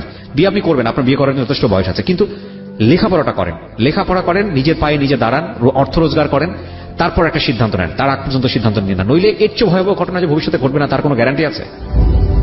আপনার বাবা মাকে এটা বোঝান। আজকের এই অনুষ্ঠানটা তাদেরকে শুনতে বলবেন। আমি আপনাদেরকে রিকোয়েস্ট করছি, প্লিজ আপনার মেয়েকে আপনি স্বাবলম্বী না করে তাকে বিয়ে দিয়েন না। আপনার মেয়েকে অবশ্যই লেখাপড়া করান এবং তার নিজের পায়ে দাঁড়ানোর মতো সক্ষমতা অর্জন করার পরে তাকে বিয়ে দেন। ও দেখতে শুনতে মাশাআল্লাহ ভালো আছে, ওর বয়স অনেক অল্প। এখনই বিয়ে দেন না, কারণ এর চেয়েও ভয়াবহ ঘটনা কিন্তু ওর সেকেন্ড লাইফে ঘটতে পারে। সো প্লিজ এখনই বিয়ে দেন না। আমরা আজকের এই অনুষ্ঠানটা শেষ করতে চাই শুধু একটা কথাই বলে। 2-3টা জায়গায় অনেক বড় ধরনের গলদ আছে। একটা হচ্ছে যে এই যেই ছেলেটার কথা আজকে এখানে এসছে রবিউল, তার মতো মানুষ আমাদের সমাজে ভরপুর, অনেক আছে।